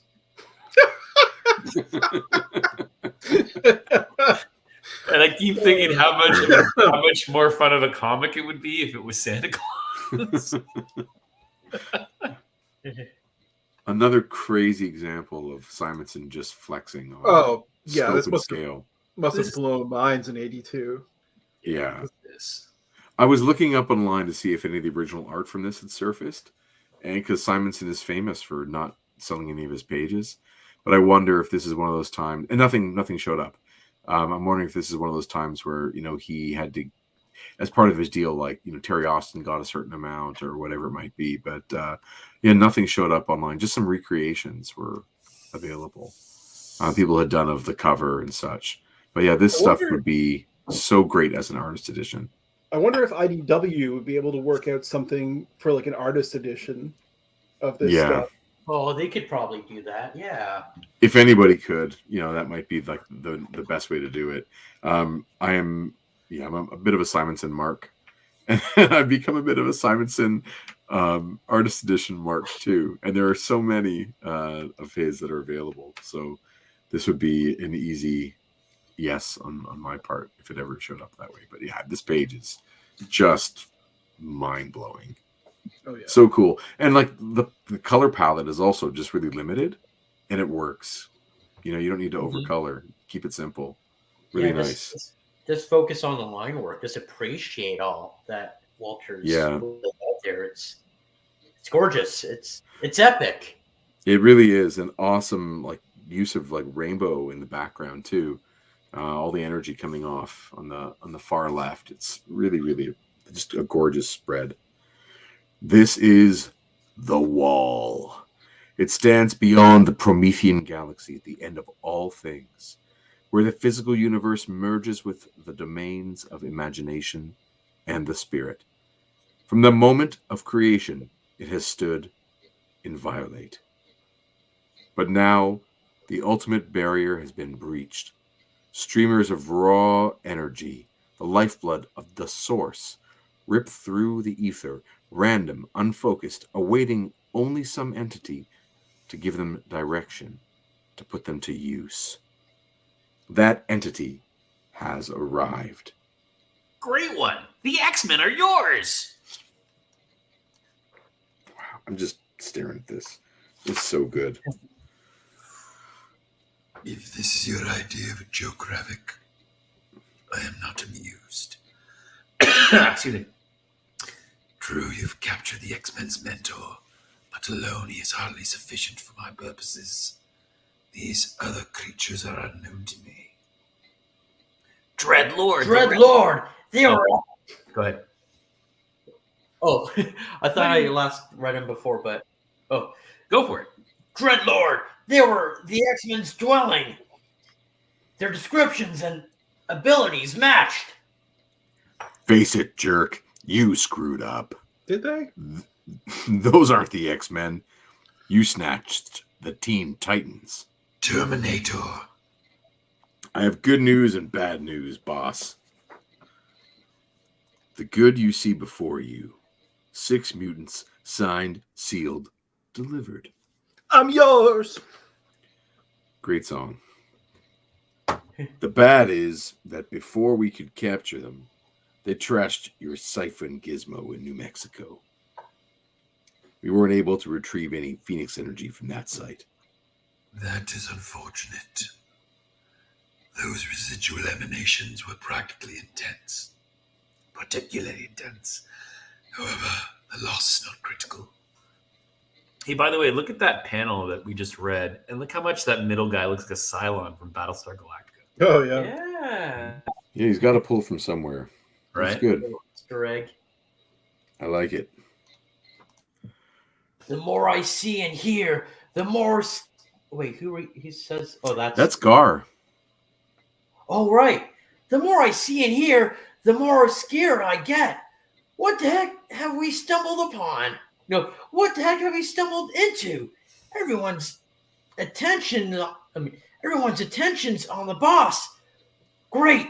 This is my chance to free the Titans. I thought someone was missing from the Titans pile. No, Oh, wait, you got sorry. it goes down from here. It goes down.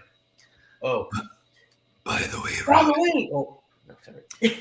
since when are my parademons colored a bright emerald green? Uh-oh.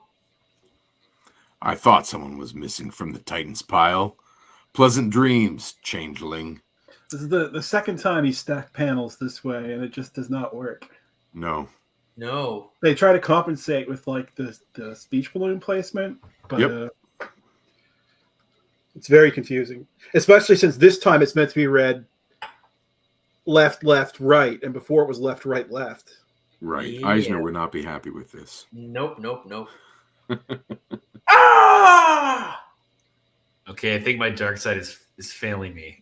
Did you break your O-ring? Maybe I broke the O-ring. An occasional failure I will not tolerate, Ravik, but stupidity is inexcusable. You should have detected the infiltrator. Master, it is not my fault. The Earthling. Of course, your kind must ever blame your own incompetence on others. It is too late for such ploys, Ravik. I have loosed my Omega effect. Master, no! I trust, Terminator, this demonstration has not been lost on you. I get the message.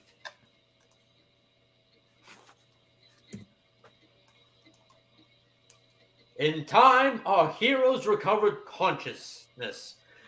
All immediately wish they hadn't. Robbie? I hear you, Gar. Thank goodness.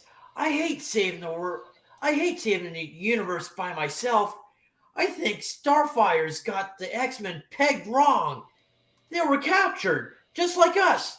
The Terminator keeps referring to them as heroes. I bet you they're no part of this. That's crazy coincidence because I'm working on a fan fiction right now where Starfire pegs the X-Men right. God. Wow. Oh my god. Fudge! I'm focusing all my concentration, but I can't face through these clamps. I'm stuck, but why? And this is Darkseid again, eh? Yeah. Yeah. Frozen valences, my dear. There are no spaces between the atoms of your manacles for those of your body to squeeze through. You're the thing from my nightmare. You're real. I am indeed. Adults deny me, but children know me for what I am. That makes them dangerous and worthy to be cherished, for in their innocence lies the universe's salvation, and in the loss of that innocence, my ultimate victory. All is in readiness. The final moment is at hand. Activate the Psychon wave. We hear, Dreadlord. Dreadlord, and obey. Obey. Before we go further, there's just a question from Chuck. So, Jason, is it just the way the digital comic cropped, or are the gutters on the edges of the page really small? I will quickly show you. What? Gutters are pretty regular. This is just the way the files that I was able to procure were cropped. And we just go with it because we don't have a choice. There you go. Boom. Good question. Namby of fire. What? Oh, sorry, what? Oh, No one said anything. You're up. You can go. okay. Namby of fire. Envelope the captive mutants as Matron's device reaches into the core of their beings and drains them once more of their memories of their fallen comrade. Emotions tapped earlier at the X-Men's mansion pinpointed these areas on Earth where Phoenix manifested her power, the siphons absorbed that residual psychic energy. Finally, the cyclonic wave amplifies those elements to a near infinite degree and combines them with the raw primal energy unleashed through the breached wall. Light flares brighter than the brightest star, and a voice is heard. Who dares? Who summons Dark Phoenix? That's Aye. awesome. DARKSEID. This image is really famous. Yeah. You see this like all the time. We used to back in the days of like comic blogs, Okay. Wizard magazines and stuff, but this used to get passed around everywhere. It was just like iconic. Yeah, I think a lot of get it. people Dark they didn't Phoenix. realize. I think a lot of people didn't realize that this comic existed. So this was sort of like that weird, unheard of thing that the two these villains cross over. It feels like something underground, but obviously done it at the top levels when you get Terry Austin over Simonson. So I don't know. It felt like a fun, weird what if. Also, did she ever refer to herself as Dark Phoenix before this issue? I believe she I think did so. when Yeah, she I think she says like transformed. I think it's like one of those like Phoenix is no more, and now Dark Phoenix. Right. Right. Yeah, It just seems so on the nose. it does. It would have been better without the words. I agree, but they gotta, play it for the lowest common denominator. In Well, this right. case, us. Us. This case, 40 years later. And Chris, you're getting a chance to yell it again. I mean, this I is know. like an X-Men Animated Series special from you today. I know, but I don't get this. I haven't said Mister yet, but maybe I will. Who knows? There was one, but I think it came from It was Robin. It Robin. came from Robin. Robin out Mr. Cyclops. That's, And- that's the whole reason that Parademon got them mistaken for the X-Men. That's right. 'Cause Only he read the Cyclops could briefing. be so douchey. He read the briefing, right? The briefing. Did you also catch when Terminator or Deathstroke calls Robin Bunky? Yeah. Do you know what that means, by the way? No. Enlighten us. It's used strangely often in 80s comics. It basically is it's like slang for your friend or your flatmate, your bunkmate, or your Oh. bedmate. So to call someone bunky could even be your bedmate. Like it can go that. It can be your cellmate. Like it's someone you sleep near. Jesus. Wow. Well, Is it meant to be an insult? I don't know, Bunky. Do you think it's an insult? Well, 2023 me says no, but maybe 1982. I don't know. I think I it's think meant to be like, I think it just means friend, but ironic like a or misused sarcastic. familiarity term or whatever. Yeah, exactly. All right, let's keep going. Here we go. Gene! No! You waste your breath, youngling. She's mine. No. Excuse me, I don't want to intrude or anything, but would you mind telling us what this is all about? If it's not too much trouble, I mean, I'd rather like to know. A war, human, between gods.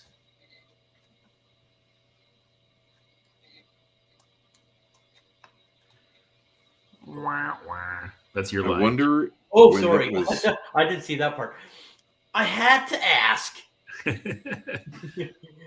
I am Darkseid, Lord of Apocalypse, eternal foe of the Lords of Light who reside on New Genesis. I propose to see a second apocalypse born from the ashes of your earth. Before dawn, apocalypse pits, vast seething chasms filled with molten magma from your planetary core will appear. Yeah, sorry, I couldn't resist. Will appear on every continent. Cities will crumble. Civilization as you know it will end overnight. Wow. Yeah, he's all game and he's all serious. There's no playing with him. Into that chaos, I will send my dog cavalry of very cute little puppy dogs, and also my parademons, to crush what resistance remains. The face of the world will change. Mountains will be leveled. The landscape shattered by earthquakes and volcanoes. The seas themselves will boil away. Life itself, even the potential for life, will end. Those of your species lucky enough, tough enough to survive, the most ruthless, the most cruel, will form the nucleus of my servitor class, the lowlies. When I am done, a new apocalypse will grace the heavens. From it, I will extend my domain first to New Genesis and to all the realms of reality, and ultimately to those of imagination as well. Only the lowlies. Only the low. Only the lowlies. Only lowly. Lousy, murdering scum. Most impressive construct. Those bonds should render you inert, yet you still move. If I were free, be thankful you are not Victor Stone. Out of hunger, I consumed a star. Out of rage. Enough, my dear. We have business elsewhere. Farewell, X-Men and Teen Titans. We shall not meet again. The restraints, they vanished the moment Darkseid did. Ouch! I ache all over. Bad as it was for us, girl, I think it was a lot worse for the muties. Yep. Wow. Cyborg. Come Kitty's on. going to have words for that kind of attitude in about 20 That's issues right. of the main book. Yeah, we could just insert the panel where she has that response right here. Oh my goodness. Yep. Hey, Raven, you okay? Darkseid. I felt no empathic resonances from him, Victor. He holds himself under such absolute control that not even the slightest particle is allowed to escape. His soul is an emotional void, an empathic black hole, and his strength, his power, is monstrous. I was terrified I would be sucked in to be trapped forever. Heads up, Titans, we've got company! Introductions are quickly exchanged. The first tentative steps toward friendship made. Under the circumstances, strangers, though we are, I suggest an alliance. My sentiments exactly. I'm Cyclops.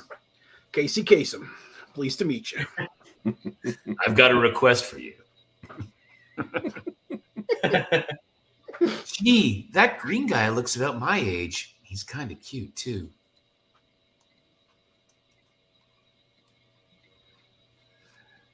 There is, in Storm, an inner serenity, a beauty and nobility of the spirit that reminds me of Azar.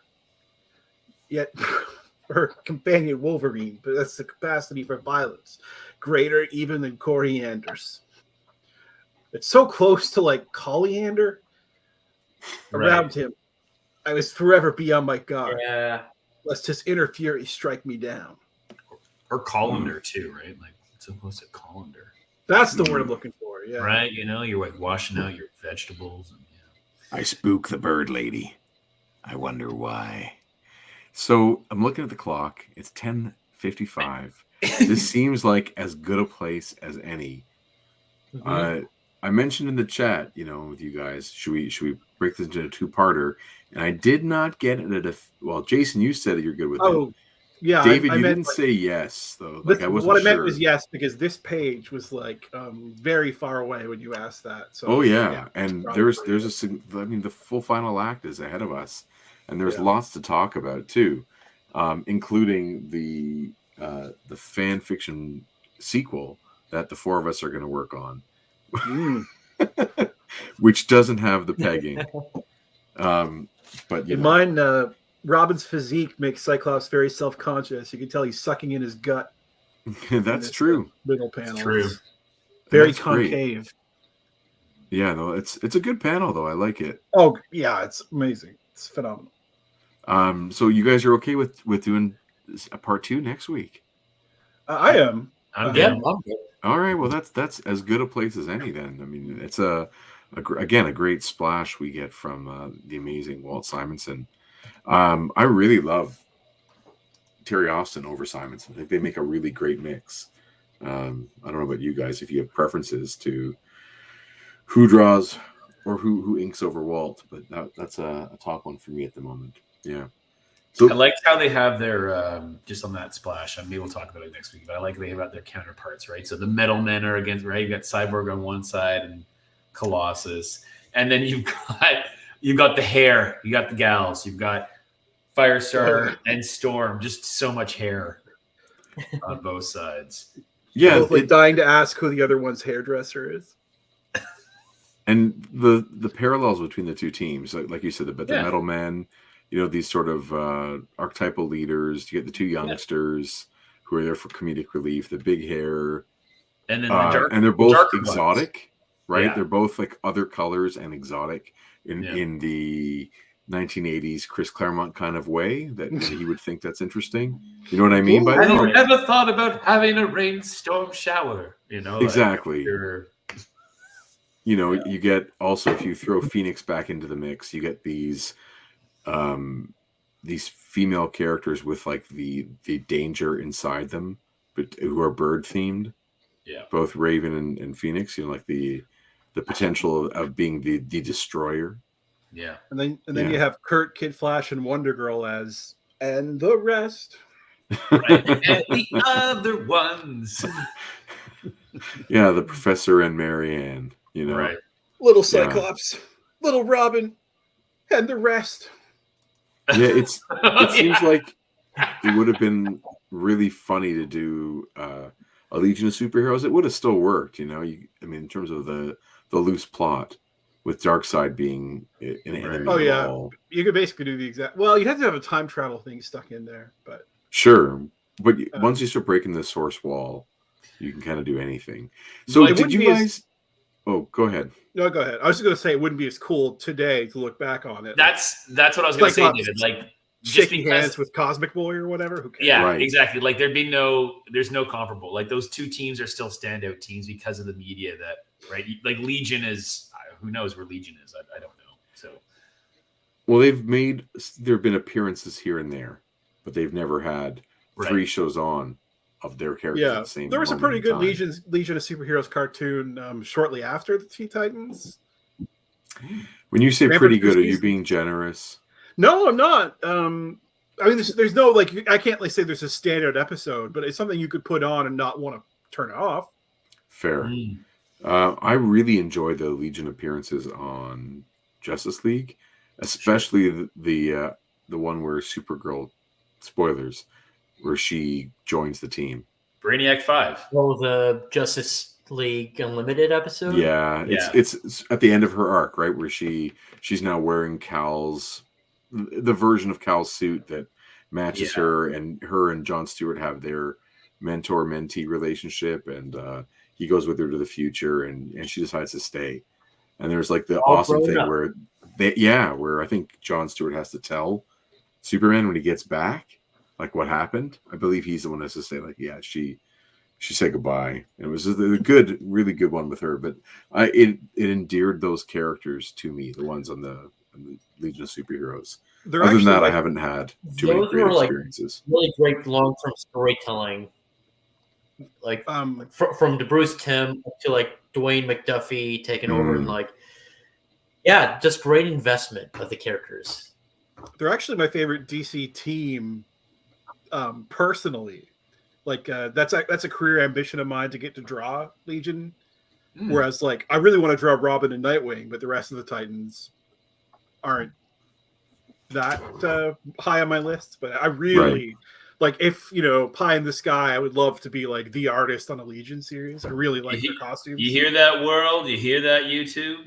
Yeah, you hear Make it that, happen. Johnny DC? So have you done some drawings of Legion superhero characters? Oh yeah. Go back in my Instagram. I used to do watercolors of them all the time. That's awesome. Yeah, I really love the core Legionnaires and the minor ones like Gates and Impala Girl, and like they get so ridiculous. They're so comic booky that I absolutely love them. The only run of theirs I think that I've read repeatedly, and forgive me, I forget who the writer was. It might have been Jeff Johns. They appeared, I think, in Superman for a bit, where he goes Gary Frank on pencils. Yeah, it's Jeff Johns. Yeah, and Superman goes to the future and he doesn't have his powers. When he gets there, I think it's a red sun, and so he's powerless. And they give him a flight ring, and I found it really compelling, and I found the artwork just to be amazing. But there was, and he draws Superman as Chris Reed. Yes, really he cool. very much does. Yeah, both Mark Waid runs are great. Stuart Immonen draws with Mark Waid a bit in like the early 90s. And then in the 2000s, the 5 years later Legion or whatever. So I can't remember what they called them, but Barry Kitson and Mark Waid do like a reimagined Legion with Supergirl. And it's phenomenal. It's so good. So good. Question about this book today so far. The thing with Metron at the beginning, like, did you guys get what happened there? Like, Metron was given something by DARKSEID to pierce into the source wall, and by doing so, right, in doing so, he either went in and or died, and the Mobius chair bounced back, and then DARKSEID took the Mobius chair. But I'm not following like why or. Yeah, well, did he not build? Did he not use that technology from the Mobius chair to somehow pull? I don't know. Phoenix essence. Yeah, wasn't that what that was about? I thought he said something earlier about using the Mobius chair for something. I don't know. I don't remember. So I'm trying to figure out what all that was about. I think he does like use here. it as I'm looking at the panel now, and so the Mobius chair gets spat out, and right. it's clearly the thing that he wanted to help him, take over the universe. Right. It is a little convoluted.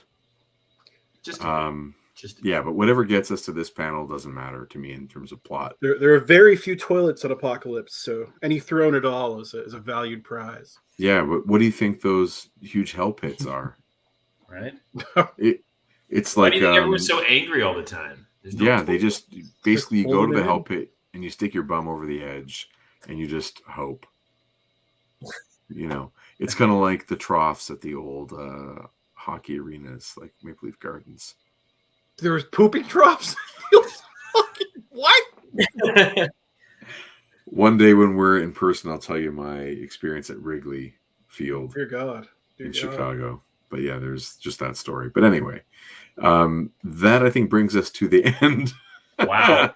Of the 100th episode of Previously in X-Men, which is still mind-boggling that someone let us do this for 100 episodes. And doing this again next week will be a total pleasure to get back to business with everybody, which is awesome. Anyone want to plug some stuff before Jason, you want to plug something? The toilet. Yeah, I mean, I got some.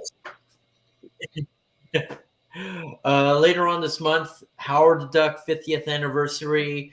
I got to write a what if, but a what if X-Men. What if Howard joins the X-Men, and it's illustrated by Derek Charm, and I wrote it like a Mad magazine. I hope you guys dig it. It comes out later this month. And then after that, the week after that, it will be the first issue of The Century, which is my first series in print debut writing. Nicely done, man. Very exciting. David, you want to plug something? Yes. Man, I'm not as good at this as Jason. I have to think longer. So November 22nd, She-Hulk 2 comes out. Sensational She-Hulk 2, which is the Rainbow Rowell series, and I have a backup in that with writer Bobby Wilson from Reservation Dogs is his big thing that he's done recently. Reservation Dogs is an excellent show. And that is a backup story that brings back Wyatt Wingfoot, who was She-Hulk's boyfriend in the 80s and 90s. And then after that, I'm doing fill-ins here and there. The first one to come out is going to be Alpha Flight number 5. I have 5 pages in.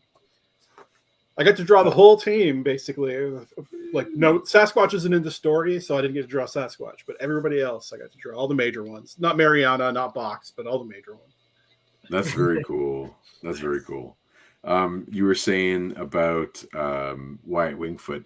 Not only was he, She-Hulk's boyfriend in the 80s, and you said the 90s. I don't remember the 90s, but I wasn't reading it. But he was also, of course, Johnny Storm's college roommate. Yeah, his college roommate. Was it in the Stanley and Kirby run? So he's like his bunkie. They were bunkies. Yes, they were.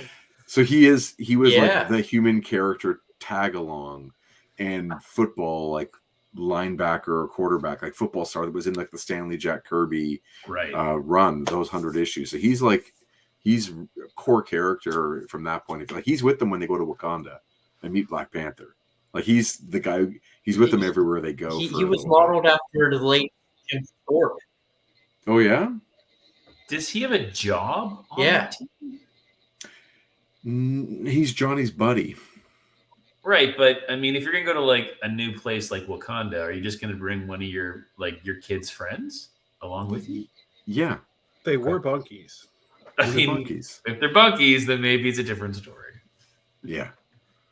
There you go. Chris, do you want to plug something? Let's see. This weekend, we got 2 shows coming up this weekend. We're going to be at the Hero's Tale on Saturday, which is a newish store in Cambridge, Ontario. So we're going to be there all day with a whole bunch of cool comics creators. So please come check that out. And then on Sunday, we're going to be at Mississauga Comic Expo at the Living Arts Center in Mississauga. And we will be there as well. So our weekend is busy with shows and the such. And you can get the latest copy of Most Secret Tales, which Jason just showed there. Yeah, I'm excited. Yeah. Chris, are you excited to eat that pizza on Sunday? I'm always excited to eat pizza with you. Convention pizza is great pizza. But you know what's better than convention pizza? Convention. Chinese food and pizza. Yeah. Jason Lowe will forever go down as the greatest inspiration for a food order at a convention. That one year at Mississauga Comic Expo, where in the green room, the hospitality room, whatever the food room, whatever it was called, there was buffet style Chinese food and pizza, and you could just. I think also sandwiches too. It was amazing. We talk about it at least once a week, Jason. At least once. Thank you again for your service. You got anything you want to plug there, Jay? No, just those things, in next week's episode. And, some action figures. I got a nice... golly jeepers! He's, that's scale, right? Oh, wow. Talk about those legs. Those Look legs. at that. Yeah, he's 6-inch scale. Not a lot of articulation. Yeah, but he's a great representation of a George Perez Robin to go with my Cyborg. But unfortunately, I don't have the rest of the team. And I don't know if I actually want the rest of the team. I just like these guys. They're kind of my jam. I have a lot of Cyborg figures. But one of the best ones is that, I don't know if you guys have the McFarlane Teen Titans Go one. He is... Or he's not Teen Titans Go. He's just cartoon Teen Titans, but 7-inch, and he's massive. He's a really great figure. But anyway, just plugging that stuff. Working away on a book that we're doing.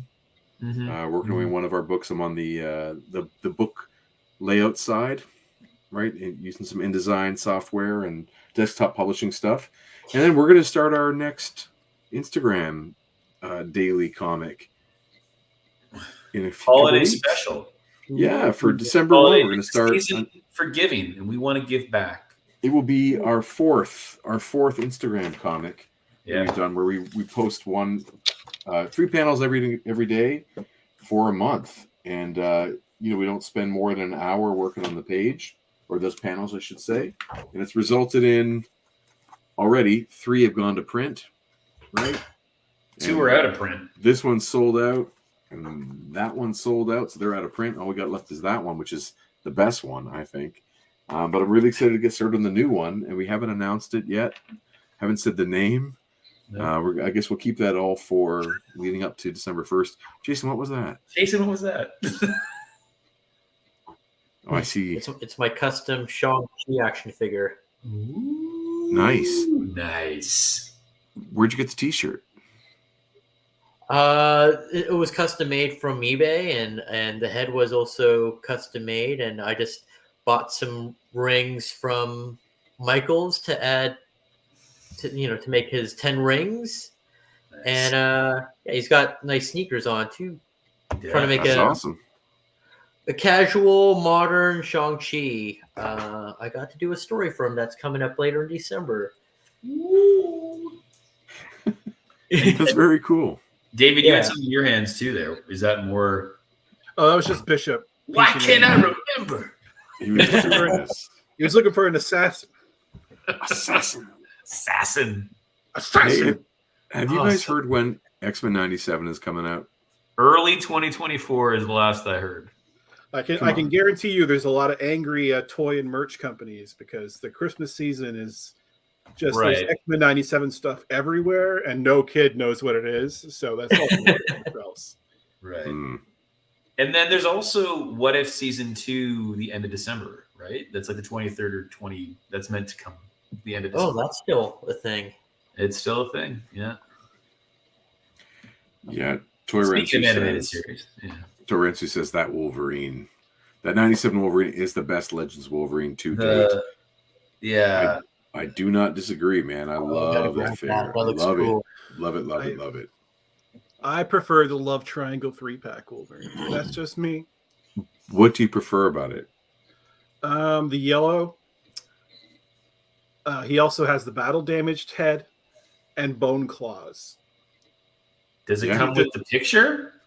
No, he doesn't. But you can swap out the regular metal claws for bone claws, and that's the only Wolverine to date that can do that. So Yeah, it's I pretty cool. always like the look of the bone claws. So They look really good. I'm really happy that I got both.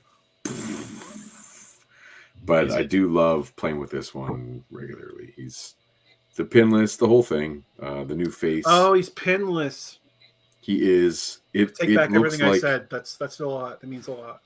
I mean, some people find that it does. I don't know. No, I'm If you're being wa- serious. It really tips the scales in its favor. I mean, this one is as close to like an import as Marvel Legends has ever gotten with the Wolverine in terms of its quality. And the quality of the claws is upgraded significantly since the last dozen. Bring of it them. on the screen again. Oh, he's here. Oh yeah. I love the mask down around his neck. Yeah, it That's needs to be cool. heated to sit better on his shoulders. Right. But I can't bring myself to taking that head off and putting this one back on because the unmasked one is phenomenal. And his trunks are shaped onto his legs as opposed to just on the crotch. Like you can see the trunks Oh, on the right. leg a little bit. Right. Yeah, that's what Torrens was Great saying. detail. Oh, he has the Love Triangle one has sculpted trunks too. Okay, cool. That's cool. Either way, But he I do also love this he has a figure. terrible unmasked head. The Love Triangle Wolverine. Yeah. I'm using the unmasked head that I got from the training costume, Jim Lee Wolverine, because that's beautiful. Mm. I love that one too. I love all the Wolverines I have, and I'm dating back to I think maybe the first Marvel Legends one, the Toy Biz. I think they're all really cool in their own way. They're all fun to play with, fun to pose around. But it is very late at night, Mm-hmm. I'm going to keep doing some work once we all get off the stream, but we should say thank you to everyone for hanging out with us all night. We really appreciate it, everybody. It's been a lot of fun. And of course, on behalf of Chris and I, thank you, Jason. Thank you, David, the Man Wonder. We really do appreciate you guys hanging with us and making this so much more fun. I love hearing both you guys do your voices, your regular ones and your ridiculous ones. So it's been a real treat to hang out with you. And thank you, everyone, for 100 episodes. We really happy 100. Yeah. Thank you. Thank you. Thank you. That's awesome. And if you're going to do anything over the next 6-7 days, make sure you do something awesome with X-Men in it, because that just makes a week better. And by the way, what's really great about this point is that we literally have no intention to not do another 100. Like, we haven't just, it's not like, you know what, man, we hit 100, maybe we should dial it back. You know what, I'm getting busy. It's like, no, we're doing this. Like, we're in now. Yeah. It's X-Men Tuesdays. It's X-Men Tuesdays. You're welcome, world. Come on. Like, Exactly. Well, there you go. So keep it X-Men, and we'll do this again next week. Everybody, thank you very much. Have a wonderful night. You can follow us on social media. Everyone's easy to find, except for David the Man Wonder. That might take you somewhere special and unintended. But other Where than you that, want to go. lots good night, of everyone. Thank you. Teen Titans! Keep it X-Men.